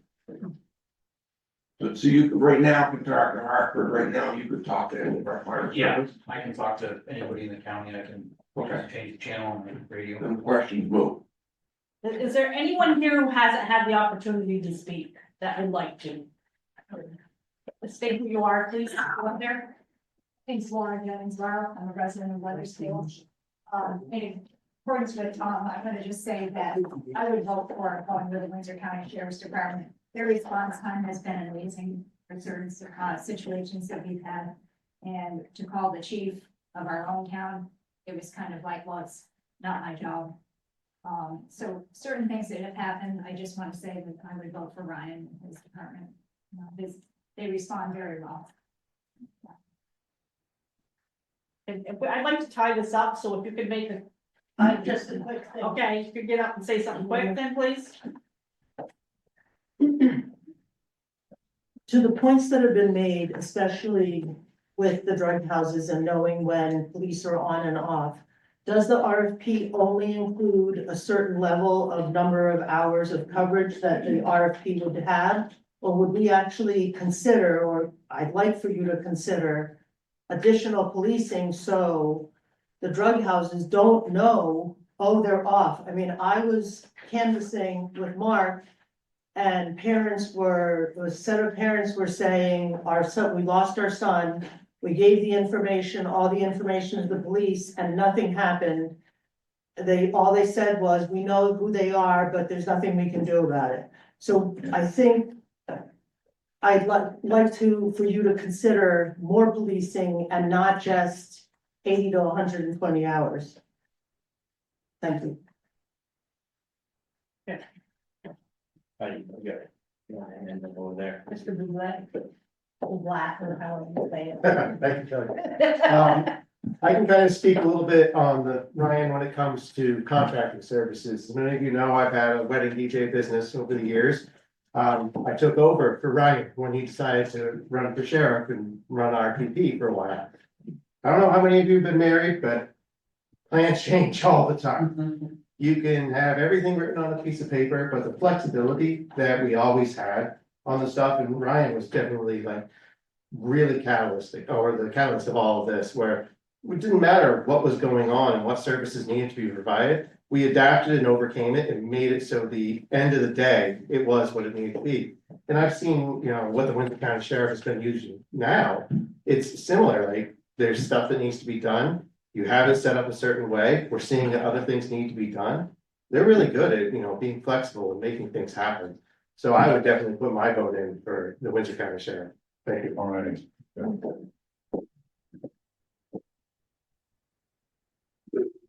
Okay. So you wanna wrap this up? Ryan, Brandon, where are we at on the RFP? You're ready for that to go? Now, that RFP, is that for, that's only for contracted services or contracted services across the spectrum? Like, it would include, Windsor would still be able to submit to us if they wanted to. Anybody, Right, it's any one- entity that provides, like BST could respond. Okay, I make a motion to release the RFP, send the RFP. Second. Any discussion? Kelly, I have a question. Would the board entertain dropping the RFP and, because of the timetable and the comments that have been made here, and authorize the town manager to negotiate with the Windsor County Sheriff? Good idea. I don't know, can we do that? Without, because of the money, how much it is, can we do that without getting 3 bids? Yeah, we can, the select board could cap it, Yeah. What? the maximum dollar amount, it could set a range. Well, see, Dave isn't far off from where I kind of was thinking, but part of my thinking was also that there's a lot of other factors that need to be worked out, I think. And I'm not willing to set a cap. We don't know what the numbers are that we're, other than that we've already budgeted. That's all we know we have to spend. So. I'd like to cut it, I'd like to cut that process short too, but I think we have to. yeah, how do we do that? Instead of 30 days, we can do it for 14 days. Is that realistic for people to prepare a proposal based on what we're asking for? I mean, my thought is you have a police budget already, like, you're not gonna go over that, right? It's already budgeted, it's already part of the thing. I mean, you already have a budget that you can't go over, so, I mean, it's just my thought, but. I think Understood, we have 15 a days purchasing is policy certain. that requires us to get 3 bids if the amount of money involved exceeds a certain. But I think with contracts, that changes. Doesn't it? This is a service contract, so it's an exception to the purchasing policy. So we don't need to follow the 3 bid rule. No, if you look in the purchasing policy, I can pull up the section real quick. Kelly, the only reason I said that comment was, let's look at the options, okay? What does anybody, we just heard from Anthony, who said that the state police will not offer Yeah. a bid, okay? So what are the options that you think they're going to generate for services? There's only 2, really, I think. Which would be the Windsor County Sheriff's, or to outright just say, we're just gonna have our own model and put an ad out for police officers. That probably, yeah, just about it. People are gonna hate me for this, but the art of the deal. Right, Ryan? Yeah, I mean, but my rate, we're doing $75 an hour. Yeah, but we've got, you said something about vehicles that we have and negotiating some of that stuff, so there's negotiations to work out with the town manager. And maybe we're fine just turning that over to the town manager to work that out. Contracts are exempt, and this is considered a service contract. Right. Then we don't need to. Right, that's correct. Yeah. So we You got a good idea, do it. You got a good idea. I will withdraw the motion. I withdraw my second. I guess it's all in your lap now. Well, no, we got to put it.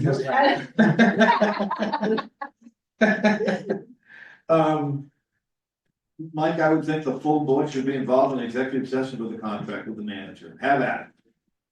That's what I think. That way your questions, 5 people plus the manager. It's a contract. I don't wanna get ahead of ourselves and write a contract, because I'm not clear that we have a solid understanding of what services are needed. When Bethel went out to contract or was considering going to community policing, they went to the different neighborhoods all over their town. Certain areas in town have certain concerns, like people speeding too quickly. Other sections, it's rural and it's drug activity. I don't know that I have a solid understanding of what I'd be asking the sheriff's department to do at this point. I think we need more information. We got a lot of feedback tonight, but I think your survey is important. Could we stop the discussion in the room, please? Somebody speaking? Madam Chair? Thank you. DeForest, no? I just don't think I have enough information to put the details in the contract as to the types of policing services we would be looking for. How long would that take you to get that? It's in the RFP he drew up. But that was before we had a survey here that we were going to ask for more detailed information from people to get that feedback. Has everybody on the board read the RFP? Yeah. Okay. Mr. Palmer? I think just one thing though, as far as whoever you're hiring, whether it's your police chief or a contract agency, as a board, I think you need like an overall vision, like you want somebody that's gonna be competent, come in and solve problems within the community. You have certain expectations of the quality and the training and all that. But as far as like Bethel spent a lot of time and they came up with all these ideas and really didn't amount to anything. So there's a lot of people that got up in a board and talked and they had a lot of ideas, and some of it was stuff that if they actually would have come and talked to me, I could have said, well, no, we don't do stop sign ticket cameras in Vermont, and we have issues with retaining, that type of information. But I think, I don't take this as I'm trying to pressure you, but I think whoever you contract with, you're saying we want police services, law enforcement services to get down in the nitty gritty and say, well, on Little Scotney Road, people are speeding, and on Route 5, there's a drug house. That's where you're hiring a professional law enforcement agency to come in and take care of that for you. And everyone can have concerns about what they want, but to spend time, again, you do what you want, but to spend time and get down to the nitty gritty of how the policing should look or work. I'm not gonna sign a contract that dictates how we provide law enforcement service. How we set up our contracts is that there's a liaison within the town, generally in your case would be the town manager, and anyone can reach out to us and go, hey, we have a problem here. But the overall direction would come from the town manager, you guys telling him, hey, listen, you know what? I live on, Girdlock Road, and we have these problems, whether it's here, and we kind of direct and change, and again, big things about being fluid. Problems change, drug house goes away, another one pops up on the other side, or maybe there's issues with speeding in front of the school, but that's not gonna be dictated in the contract. I think it's more of maybe set that vision expectation of what your citizens I expect. take your point. My concern is that we've heard a lot tonight about people not feeling safe. Or specific instances where there was a delayed response or an improper response, and this is the first we're hearing about it. I've not heard dissatisfaction with our police department prior to tonight. And I guess my point is, transparency or accountability has been brought up. Will that improve with this contract? It's a contract. So I do think that we can still put out a survey and that we can look at the survey and provide directions at the same time to whoever we contract with. We could do that even if we had a local police department or we contracted with Windsor or VSP. I think the survey can be used as a document to guide decision-making or guide policing in Weathersfield. I don't think it has to be done prior to a contract. And I thought I heard that we want to move along with this decision. And I'm just not sure that moving forward with the survey and micromanagement of the services is, it's just counterintuitive. Yeah, point taken, I can explain why that's not a good idea, I understand that. Yeah. I'm just not sure I'm ready to write a contract. Well, I don't think it.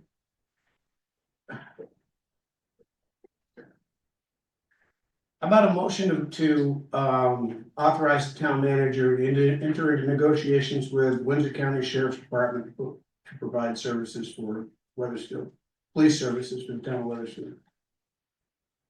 That's not a fine, that just authorizes him, contract gets created, they do their work, let the town manager work with the police chief before on those types of things. We weren't involved in a lot of that. I don't think we should be.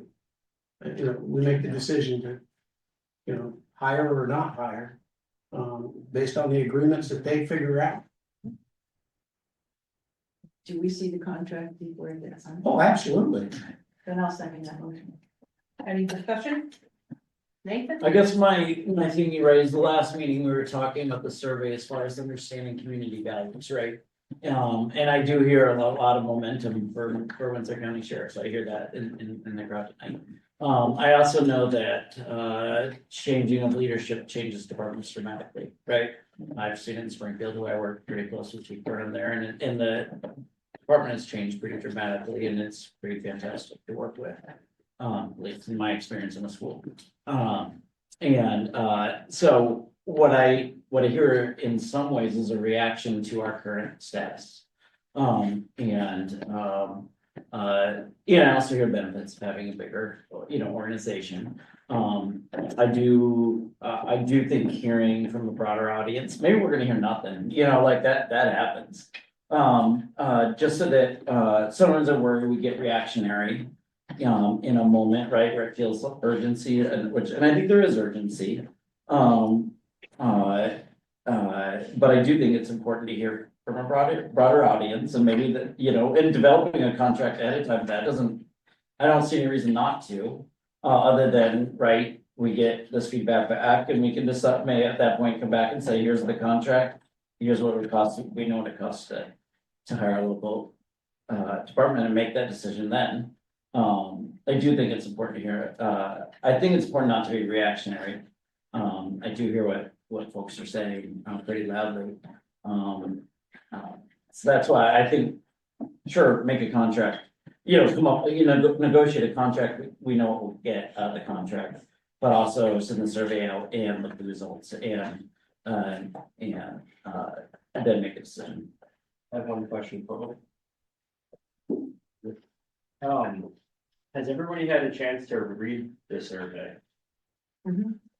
You guys have? I didn't read, that's what I was gonna just bring up. I didn't actually read the survey, but I did see that there were 30 questions on it. I think you should review the survey, tailor it directly to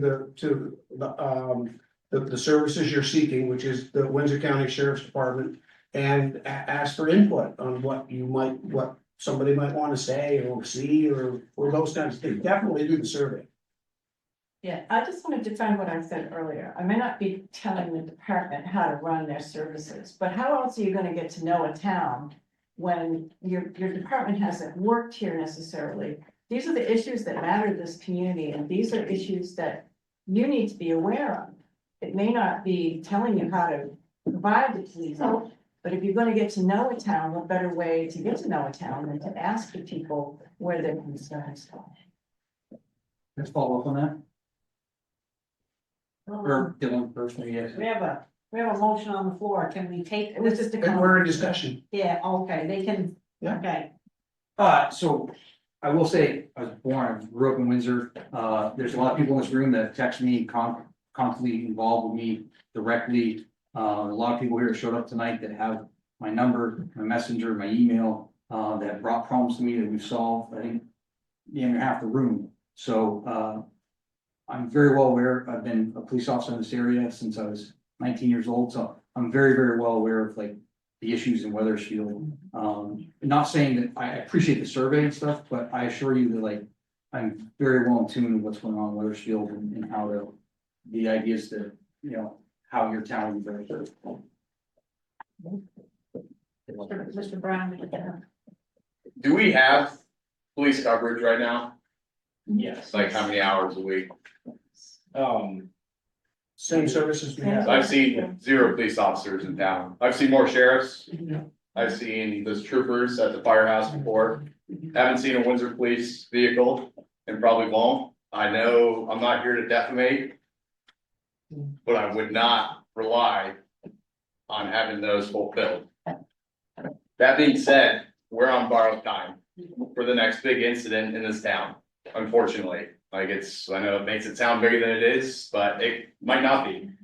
It could be a break-in, it could be a drug overdose or a big drug thing.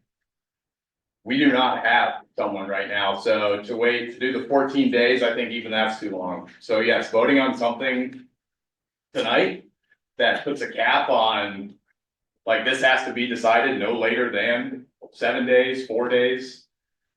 Like, we have no police right now. No police. I know under contract we do, and maybe that's something you talk with Tom about, getting more coverage, but they're stretched thin in Windsor.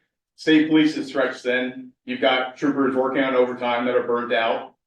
So unless Windsor's covering Weathersfield from 9 PM to 6 AM and nobody sees them because it's dark out and they're just at the gas station, that's the coverage we have right now. So as a police officer, like I get it. I get the, you know, the patrols that we did, you know, weren't always when people wanted them, but right now Weathersfield has zero police in the town. So again, this isn't something we can dwell on.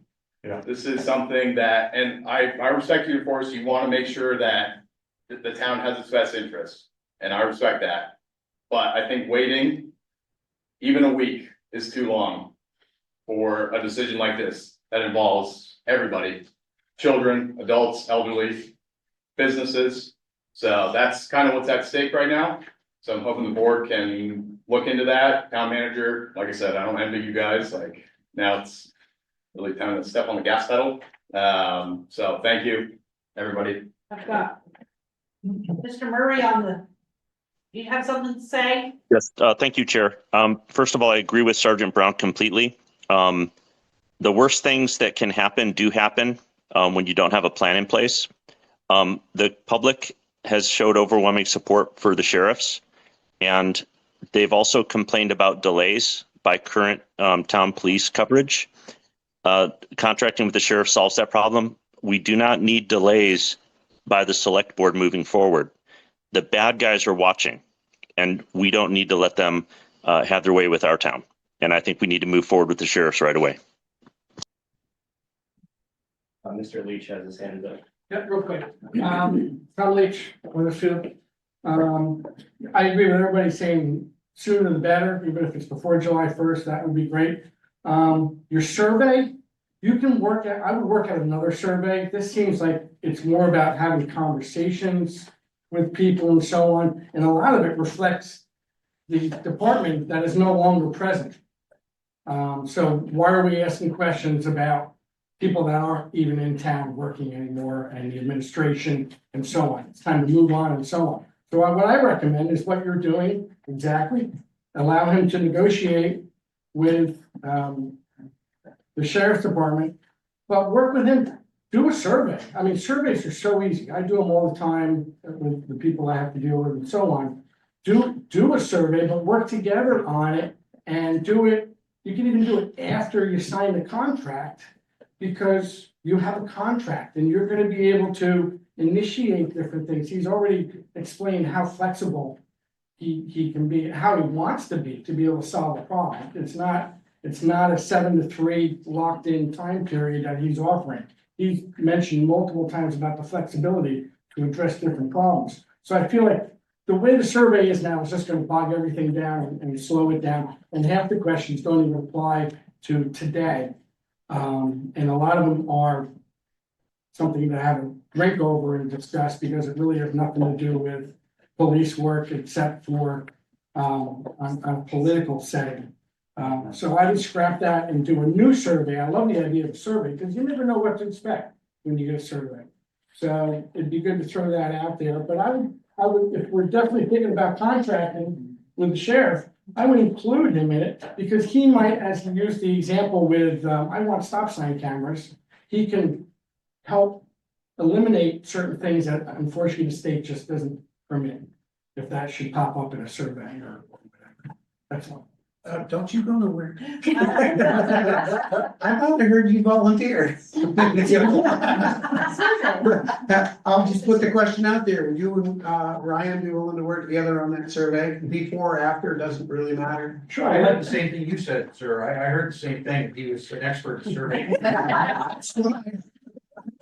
would be happy to, but I would also like the input of the board as well, because you have some very good questions on here as well.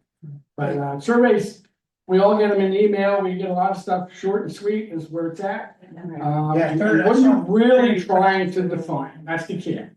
And you have a right to have one every 6 months, so that you keep up to date. Yeah.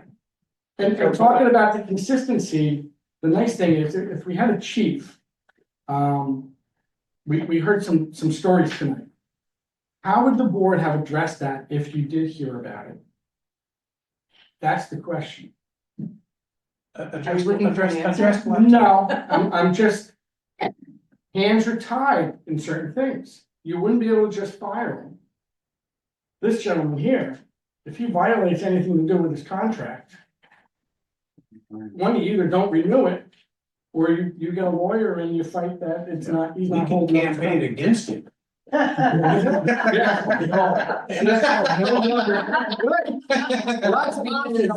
trust me, to get a municipal employee out of their job without clear, precise videotape is pretty difficult, and it can take a long time and a lot of litigation. So, I think we're in much better hands with anybody that has a contract, because you can put certain terms in there that'll benefit us as Weathersfield. And I think that's what the forest is ultimately talking I about. know she wants to know what people are thinking, absolutely. Well, I'll be honest, my thought and the original thought in the survey was, hey, what do you value in a local force? What do you see in a contracted force, right? Cause I agree, a lot of these questions, right, like, I mean, I can see the priorities, but some of them are like, how do you feel about police doing this? Right, which, and I agree with the sheriff said, we're not gonna tell him not to enforce this, but enforce that, right, is, his job, and as would a local force, so I guess I agree with sort of shortening it, making it really to the point of what are the values that you hold in the local force or a contractor force? I believe that as soon as you walk away from having a local PD, it's really hard to get back, just like buses for schools, just like anything else that you contract out. If it doesn't go well, it's not as easy as getting rid of the contract, because it's really hard to rebuild all your systems. So I think just asking that question would be important. I don't think that stops us from negotiating a contract and coming back and knowing exactly what it would cost us to contract it out. I think that makes sense. Do you have something like? I was gonna call the question, Yes. Alright. but that requires another vote. That's why I was kind of looking around. and So what do we seeing do with the other one? we have one we have a question. We Yeah. have a motion. motion on the floor. Yeah. That's what call the question is. To allow Brandon. But if everybody's good, I don't have to call the question, and you can just move into a vote. Okay, That's. depends on what it is. You gotta determine Sneak it that out. for me. Well, the motion's on the floor, Yeah. and you second it. did, but Yeah. we perhaps need to repeat. Are we done with discussion? Or do you have something you want to add, Mike? Is that what you're getting to? What I'm alluding to is I'm trying to stop the discussion. I'll call the question. Okay, Now you have to take a vote on calling the question. And okay, that is a 2/3 vote. 4 of us have to vote in favor to stop debate. That's due process rules, Robert's Okay. Rules of Order, you gotta do it. So now you get the motion. So the motion is to call the question, all in favor? all in favor? Aye. Any opposed? Any opposed? You're in the chair, Kelly. No. This is all new to me. Okay. Can you repeat the motion that's on the floor? What was the vote on the calling the questions? Unanimous? Yes. Okay. The motion was to authorize the town manager and sheriff's department to enter into negotiations for a contract for policing services for Weathersfield, Vermont. And DeForest. DeForest seconded. Any other questions? Any other discussion? All those in favor? Aye. Any opposed? Any abstentions? Motion carries. That was a case where you didn't have discussion because the question was called. You couldn't go into discussion or anything. Well, I was just gonna do it anyway. I know, I'm trying to teach you. Well done. Well done. Thank you, everyone. Very good.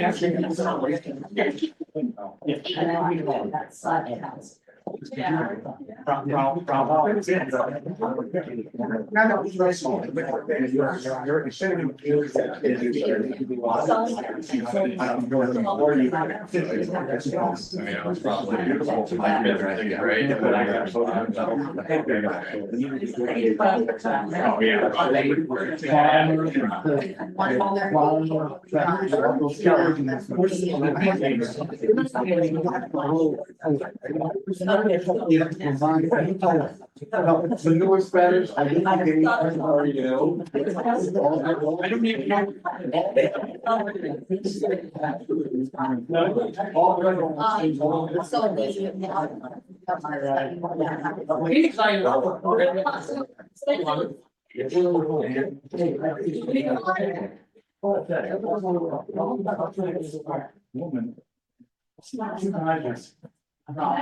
Nice try, Kelly. Mr. Stevens. Mr. Stevens. Mr. Stevens. Yeah. Please stop. Oh, I apologize. I'll never do it again. Thank you, sir. Okay, we're gonna move on. Large gathering permit sent by Ethan McNaughton. He wants to have his Lisa Flora.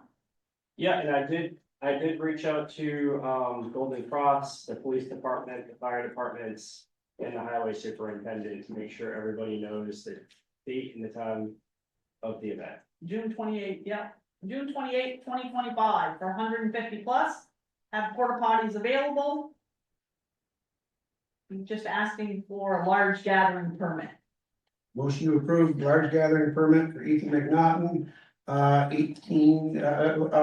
What's the location? The location is the intersection of Reservoir and Plains Road and along Plains Road. Date and time is June 28th. Hey, my birthday. What's the time?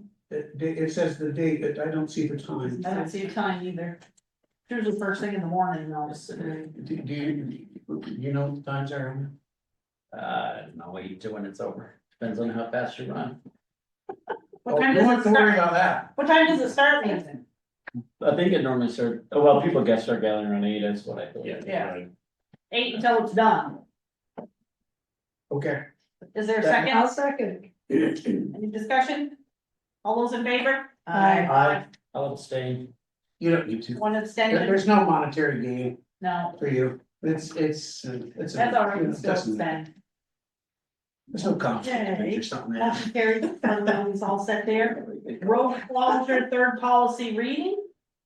So I met with town council and the highway superintendent, we finalized the policy, we entered in the information that we discussed in the last meeting, which were the fines. We answered DeForest's question, we do not need a separate ordinance. So we did put it into policy format and it is ready for a vote unless the board found anything that I overlooked. So, I'm sorry. No, go ahead.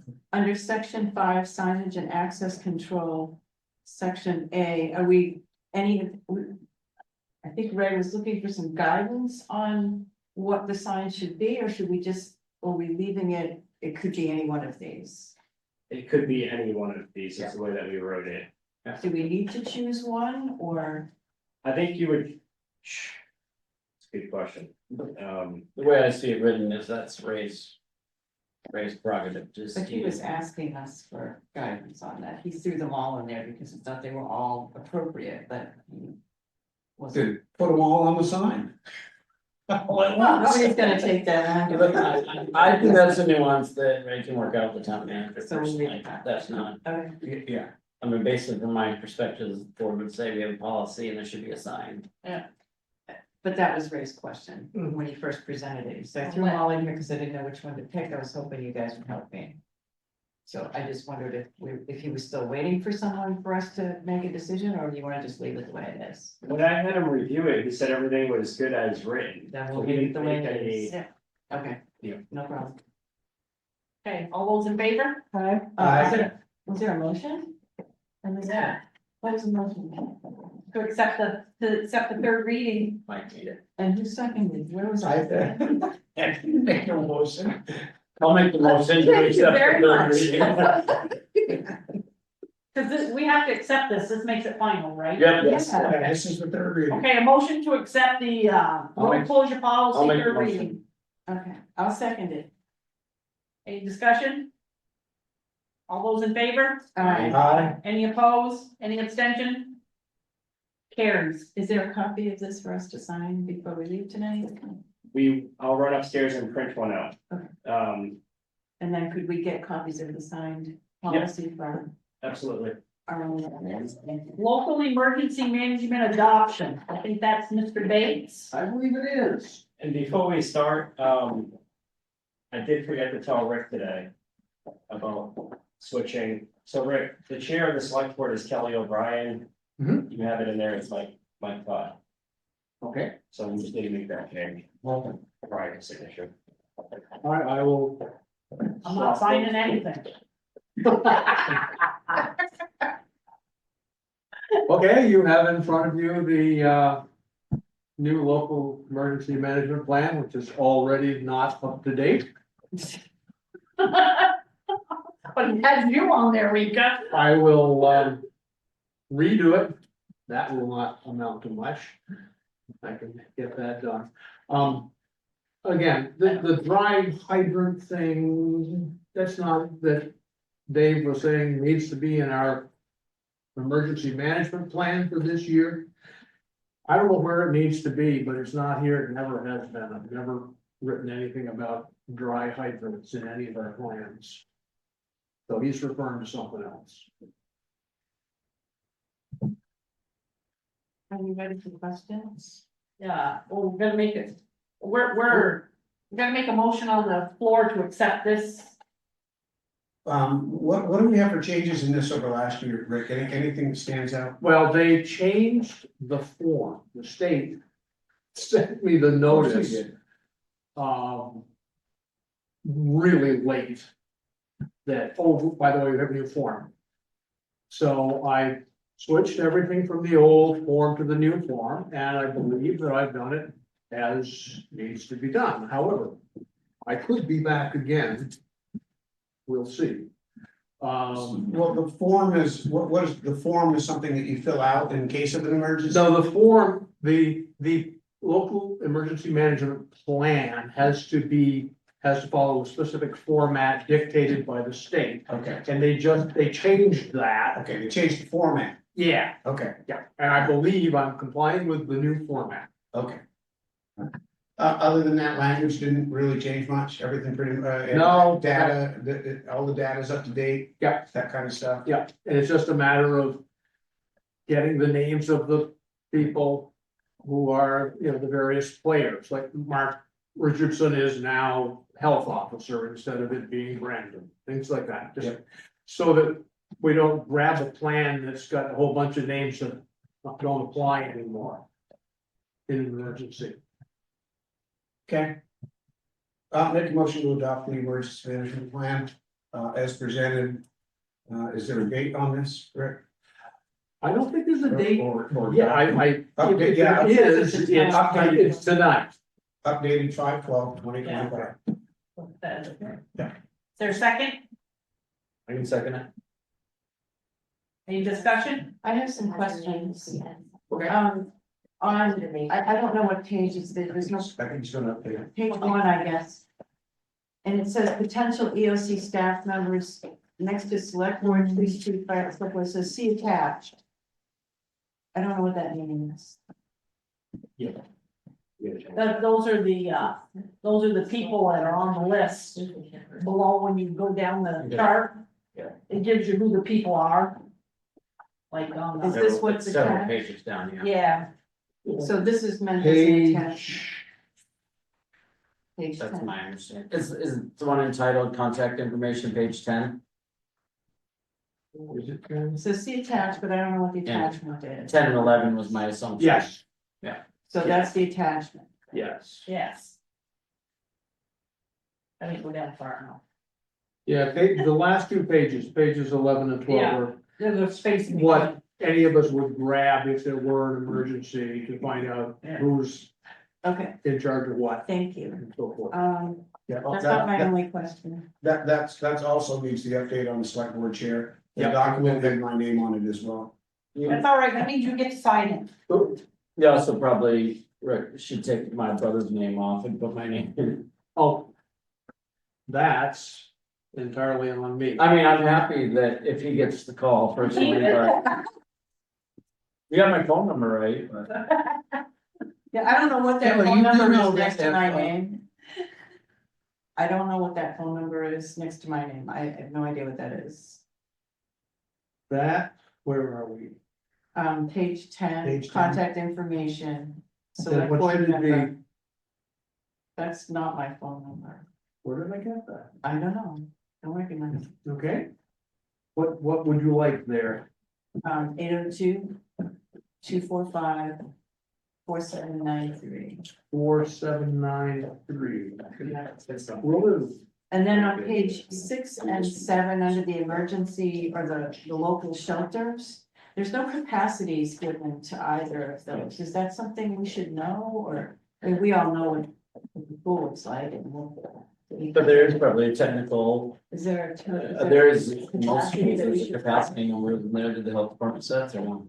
I don't know, I didn't, I hadn't included them in the past, so I didn't have anything to put there. I don't know whether it's a different capacity for an emergency shelter than it is for students in a school, but. That wasn't what I was thinking. In the case of having to send people to a shelter, how do we know when we've maxed that shelter out? Or if the shelter's big enough to hold the number of people we want to send to it, or is that just not gonna happen? I doubt that we will get, we certainly won't max out the school. I would But answer, the 1879 schoolhouse is gonna hold considerably less than Weathersfield school. I would answer that this way. We went through a couple of emergencies, not this winter, but previous winter. Several ice storms and things that were happening, and trust me, the communication's amazing.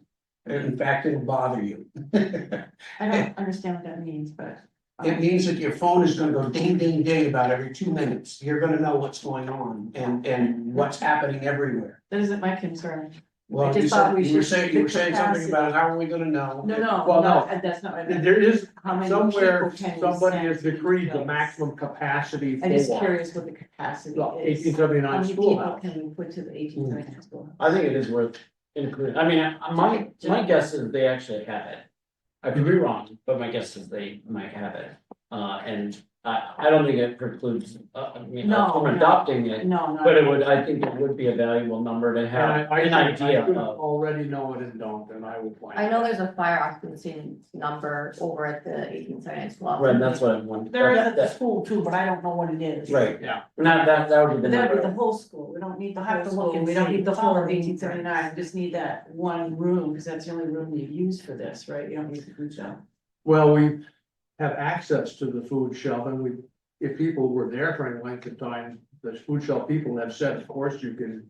And then you have the, use food. okay, then you have the entry area too. And we did put people in that room the one time that I activated a shelter, which was the flood, what, a year ago, July, I guess? When the water was over 106 up by the transfer station. We had one woman who was told, you gotta get out of your house now. And she was brand new to town. Oh, jeez. She wound up there, and then, three young guys went off the road. And they weren't from Vermont, but they needed a place, so I put them in the other room. So. And I stayed in the hallway between them. Is there anything you wanted to say, Mike? Getting there. Okay. Here he comes, he's writing it all down. Yeah, there's a lot. And I think we just have three corrections. One is, the chairperson, two is DeForest phone number, and three is, to add the, capacity of Capacity the. of the shelter. And Nathan rather than. Nathan McNaughton.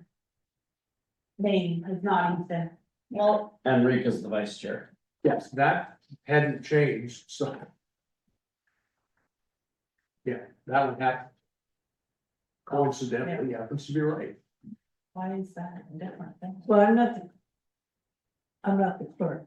She's the The vice forest, chair. the forest is the I'm clerk. the clerk, I'm she's the the vice chair. Oh, then it is, then. It is changed. It does need to be updated. Vice chair needs to be changed? Yeah, and the clerk, Guys, would you just settle? Chair and vice chair both need to be changed. chair, vice chair, and clerk. Mike, when you craft your motion, can you give Kelly the ability to sign I did, so that? it's in there, it's Okay, already in there. thank you. I think Rick's under a deadline on signature, is that right? We need to have it in place by June 1st if we Okay. wanna have access to FEMA money. If there's gonna be. Which we do. So we do There's that. gonna be- I'm gonna change the number one to just, board positions, correct the board positions. If you understand what that is, we don't have that corrected yet. Then it's the phone contact for DeForest, capacity at, shelters. And correct McNaughton to Nathan. So those would be those are the four things that. There's actually like six, about one, three of them. You want the capacities incorporated into this one? Yep.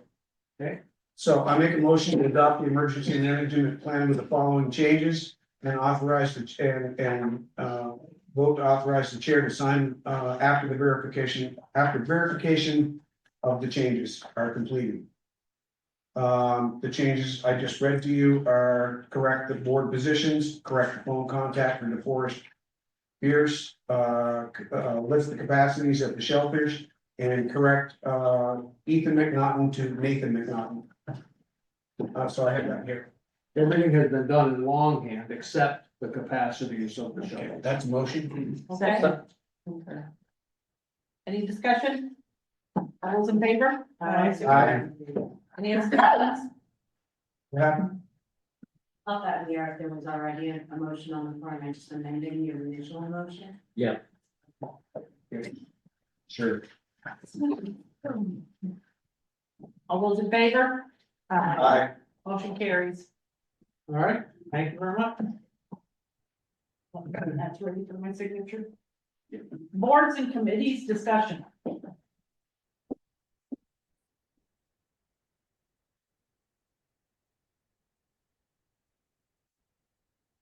Committee's discussion? This is something that DeForest wanted on here, and we're not sure what she wants us to. I just wanted to keep moving on the Oh, okay. rosters.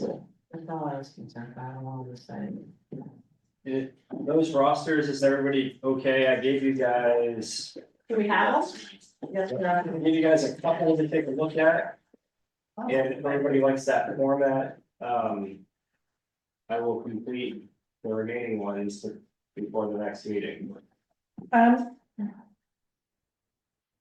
There was, somebody had commented earlier about having the mission of the committee as part of that. Should that be on this page? It should. It seems to me that it would be part of the. Well, it is actually, part of it is here, the composition of the committee, I think the statutory reference would include. For the boards that are statutorily created. The Indian statute would give Yep. the mission of the board, not its mission, but its purpose, what it does. But then boards that are not statutorily created, like the Veterans Memorial Committee or the Parks and Rec Committee, should have an agreed upon mission. Parks and Recreation does it, the Parks and Rec stuff.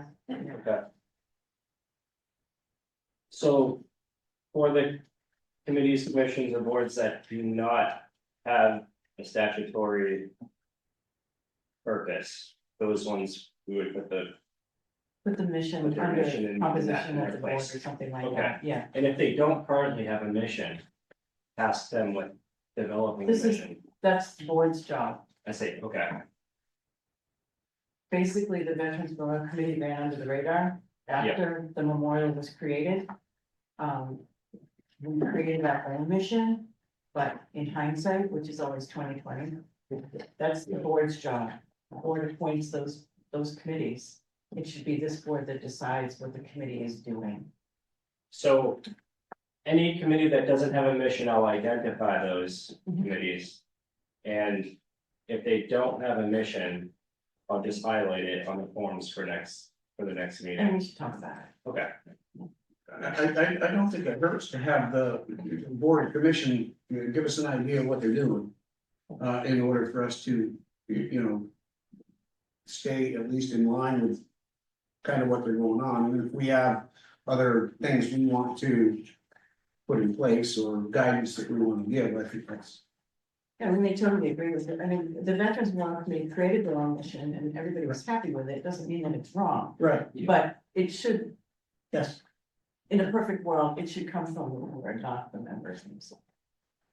I just think, I stumble on this, DeForest, I don't know if you're familiar with how the legislative body in Montpelier works. But like, they put somebody on a committee for education that's an electrician, and I'm specifically talking about John Harrison. Where he would have been better in maybe a different sector. Not that John's not good at what he does, but I mean, it's just saying. Sometimes they'll take somebody that has knowledge here and they'll draw a straw and put them over there. And I don't know if that works good. And I just don't want to get into that kind of thing, micromanaging things, but let's focus on the legislative. But at least stay consistent with what, like you said, the Veterans Committee they wrote their own and it's fine. And it may be perfect, it's the way it is. Maybe it needs to be tweaked, I don't know, so I'll see it. Look at it, but anyway. The August has a comment. August? Yes, thank you, Chair. I would only provide input to the board that, and this is something I learned in my military career as a senior officer, is you have to have trust and you have to be willing to delegate. The select board is our senior governing legislative body in the town. You have a large number of committees and boards. You've mentioned the Veterans Committee. It's no different than any other committee or board. You can ask them to provide feedback, to review their mission, but at the same token, you want to empower them. You want to be inclusive and allow them to work within the scope of their body. So the Veterans Committee just reformed. And I think it's important to let each committee and board be empowered and not be micromanaged by the select board. The select board has a pretty big job on their hands, and if last I looked, you had about 12 items on your future business agenda.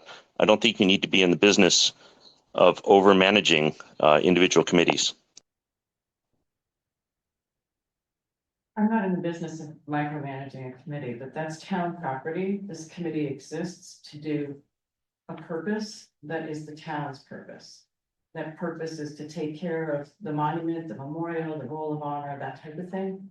I think any board that's appointed by this board, we should have some idea. We're asking them to do something, otherwise the board wouldn't exist. So what is it we're asking them to do? It's a vision statement, a mission statement. Yeah, no one's micromanaging, but if the board's gonna appoint a committee to do something for us. Yeah. Then we need to all be clear that that mission is. That's all I'm trying to. Not trying to control anything. So would the board like the committees to draft a mission statement and bring the mission statement before the select board for review? Or does the select board actually want to write the mission statement? I think the board needs to be aware of what the committee exists for. Yeah. What purpose does the committee serve? Once we know that, they can decide how to fill it, how to complete that mission. As long as it's in line with what the board is envisioning that committee's existing to do. Yeah, I guess my first step would be like, what do all the boards have, right, like just. And then some of them might be missing, some it sounds like maybe, and then I think, right, it's making sure the board's perception is in alignment to what. They're The doing, committees, and then. the committees, Yeah. yeah. Town manager update. Any voice left? Yeah.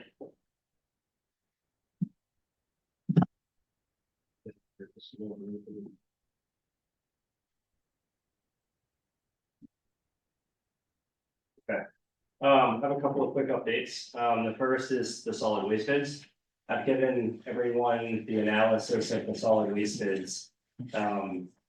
Just to recap, the Windsor-Wyndham County Solid Waste Management District advertised an RFP. We received 2 bids back, one from Alva and one from Casella. We held interviews with both Alva and Casella.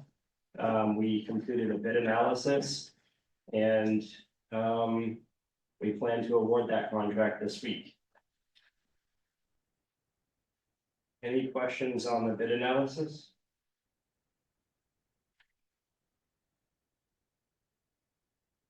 Second update is North Runway tree. We advertised an RFQ to remove the tree.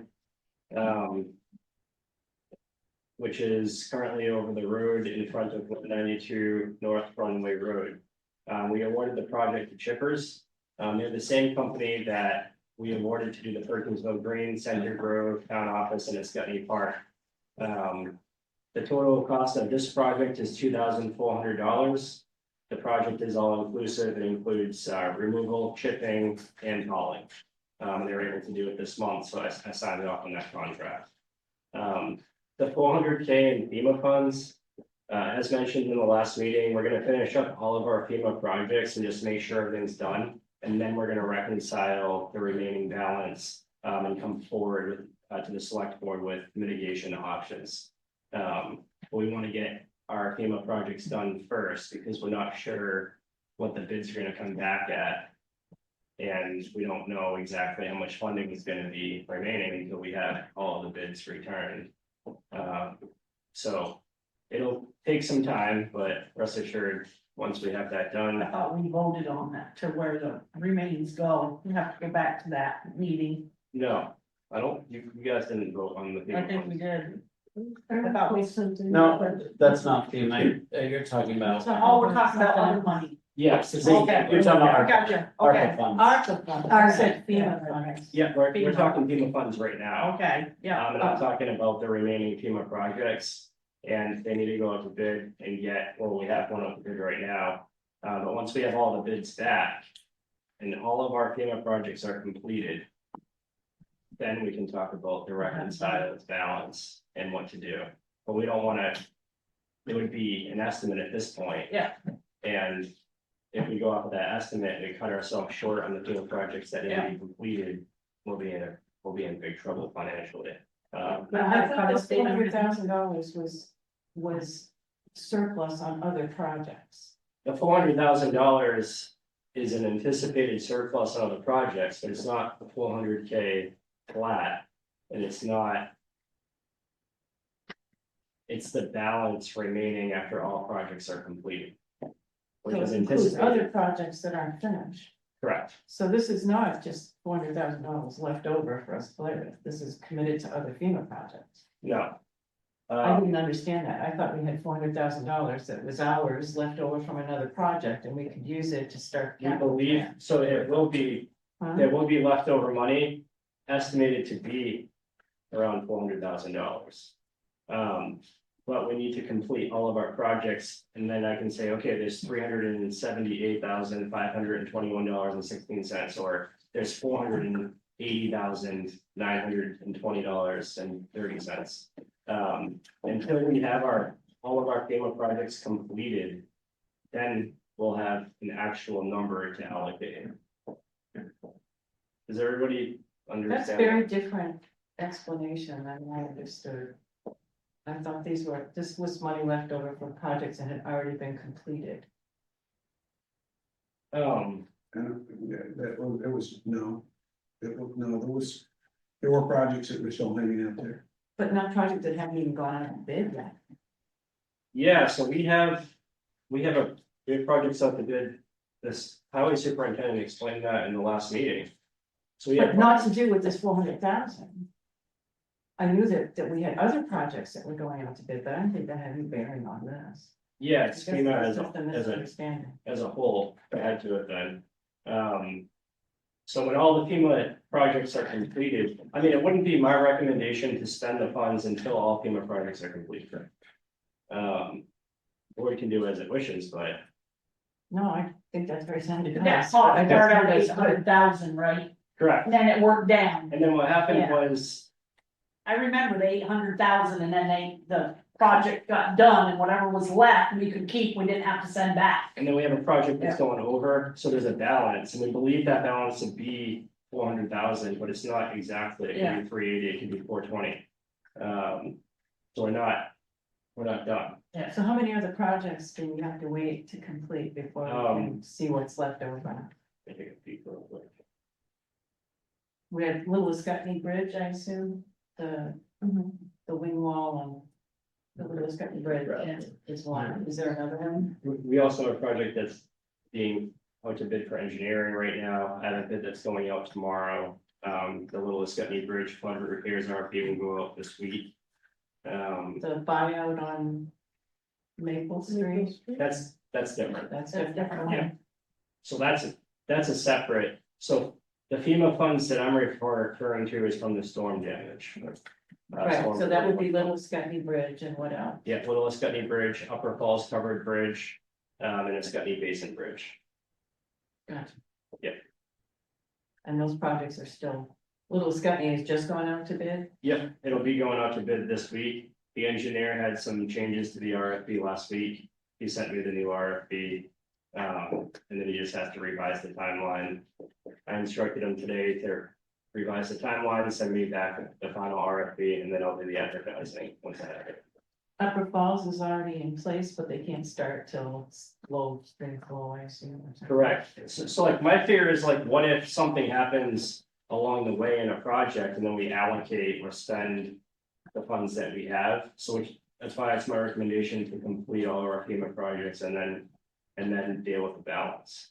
I have no objection with your line of thinking. I just Okay. misunderstood where we stood with that money. Yeah, no worries.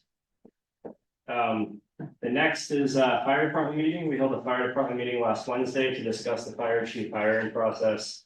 A logo for the Weathersfield Municipal Fire Department officer structure and fire department applications as we'll be onboarding July 1st to provide stipends to firefighters.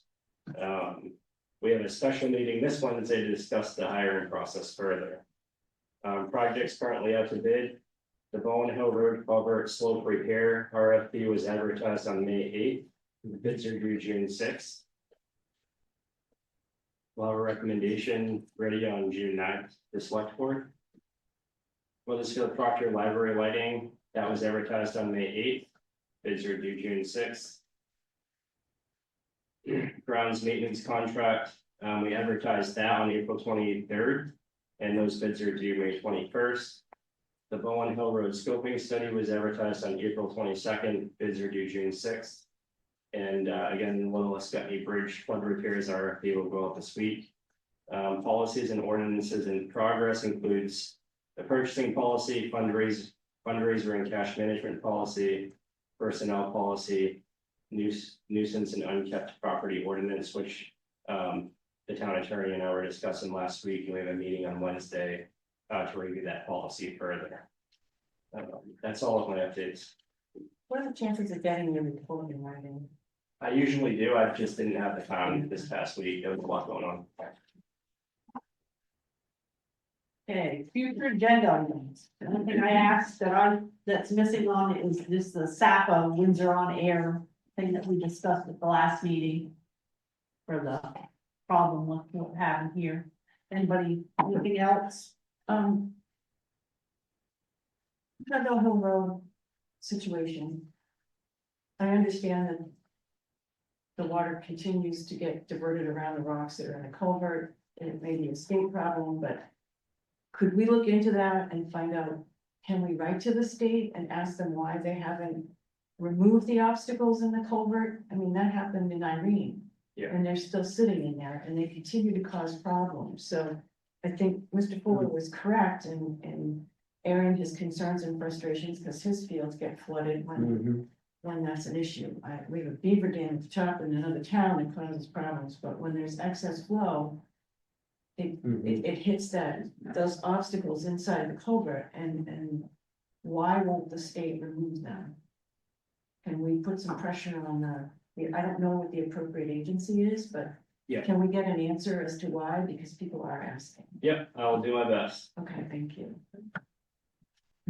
Okay, we've got one appointment. Are you putting stuff on the agenda? Yeah. I wouldn't mind getting the naming waterways, it's been on there since, I don't know. Oh, no, we haven't started making the agenda Alright, yet. I apologize. I was just, future agenda items, I just want to make sure that we added what we needed on there for future, to start with. So we'll talk to Ryan and see if I can get that on the next agenda, the naming waterways, but I believe it's held up in the conservation commission. Oh, I thought they had pushed it back to us No, we pushed it back to them. like a year ago, right? Well, Just recently. Before March. It seemed like a long. Dave It Fuller wasn't that good, but I think they had a lot of questions, so, Yeah, there's some discussion. there. yeah, there's discussion going on that end, it doesn't affect us, till it comes back, Okay. okay? Okay, appointments, we have one appointment. The Development Review Board, Michael Cohen. I have a question. Is Mr. Cohen asking for a full-time seat or an alternate seat? Because there's one full seat and one vacant seat, one vacant alternate seat. Which does he prefer? Did he not select an option on there? No, There's no option provided. It just says Development Okay. Review Board. well, then he's gonna be a full one. It says under his reasoning that he's approaching retirement and with sufficient time available. And the desire to become more involved and contribute to the community. I would take that to mean he's looking for a full-time. Yeah, seat. me too. Can we do that? Do we have to ask him? We'll hold off, we'll ask. Can you send him an email and ask him? I'll talk to Mr. Cohen. Okay, we're gonna pull that one. Wait for a minute. Can we take it Does back? does it really matter? No, We I don't- appoint him to the board, he can choose which seat he wants. Okay. No, I disagree with that. Why? I. What does it matter? It matters which seat he belongs to. So should we add to this? The alternate Well, development? absolutely, that should be it, but I Well, want to that's an understand issue, why yeah. that, I want to understand why that, An stops. the alternate motion. cannot vote. They can participate in discussions at any meeting, but they can only vote when they've been appointed to sit in for someone. So alternates are not required to show up at every meeting. whereas a full-time seat is required to attend every day. But how does that affect the choice that we make here to appoint him? If he chooses to be the alternate, then he follows the rules of the alternate seat. I disagree, I feel it's important. Well, you can disagree, how does everybody else feel? I mean, because we can do the appointment, he can choose, and if he chooses alternate, then he follows the rules of an alternate. If he chooses the main seat, then he sits in the main seat. I think we're trying to sort out our board issues, and this is not gonna help. Yeah, I think it's important to appoint someone to a spot. I do hear what you're saying. Whatever. I take the motion back. So you're gonna ask him which he prefers. That's what I'll do, Yeah. and then at the next meeting, the appointment We'll can make take it. place. Thank you. Okay, any other business? Yeah. Grader contract. That came up earlier in discussion tonight. I'm And sorry, the which contract? The grader. the grader, Great. and, one of the things that didn't get mentioned is. If you have that contract and then you enter into doing the work yourself, you can violate the contract and damage the contract. Yep. But you can void that Yep. contract. So we gotta be careful with that. If there's a contract that's good for 5,000, 5 years, 5,000, and 7 years, 7,000. We need to stay within the contract, the bonds, the boundaries of that contract. Yeah, I'm gonna, take a look at the contract and I'm gonna talk to Ray and then I'll report back. Anything else? Okay, approve the warrant, someone like to.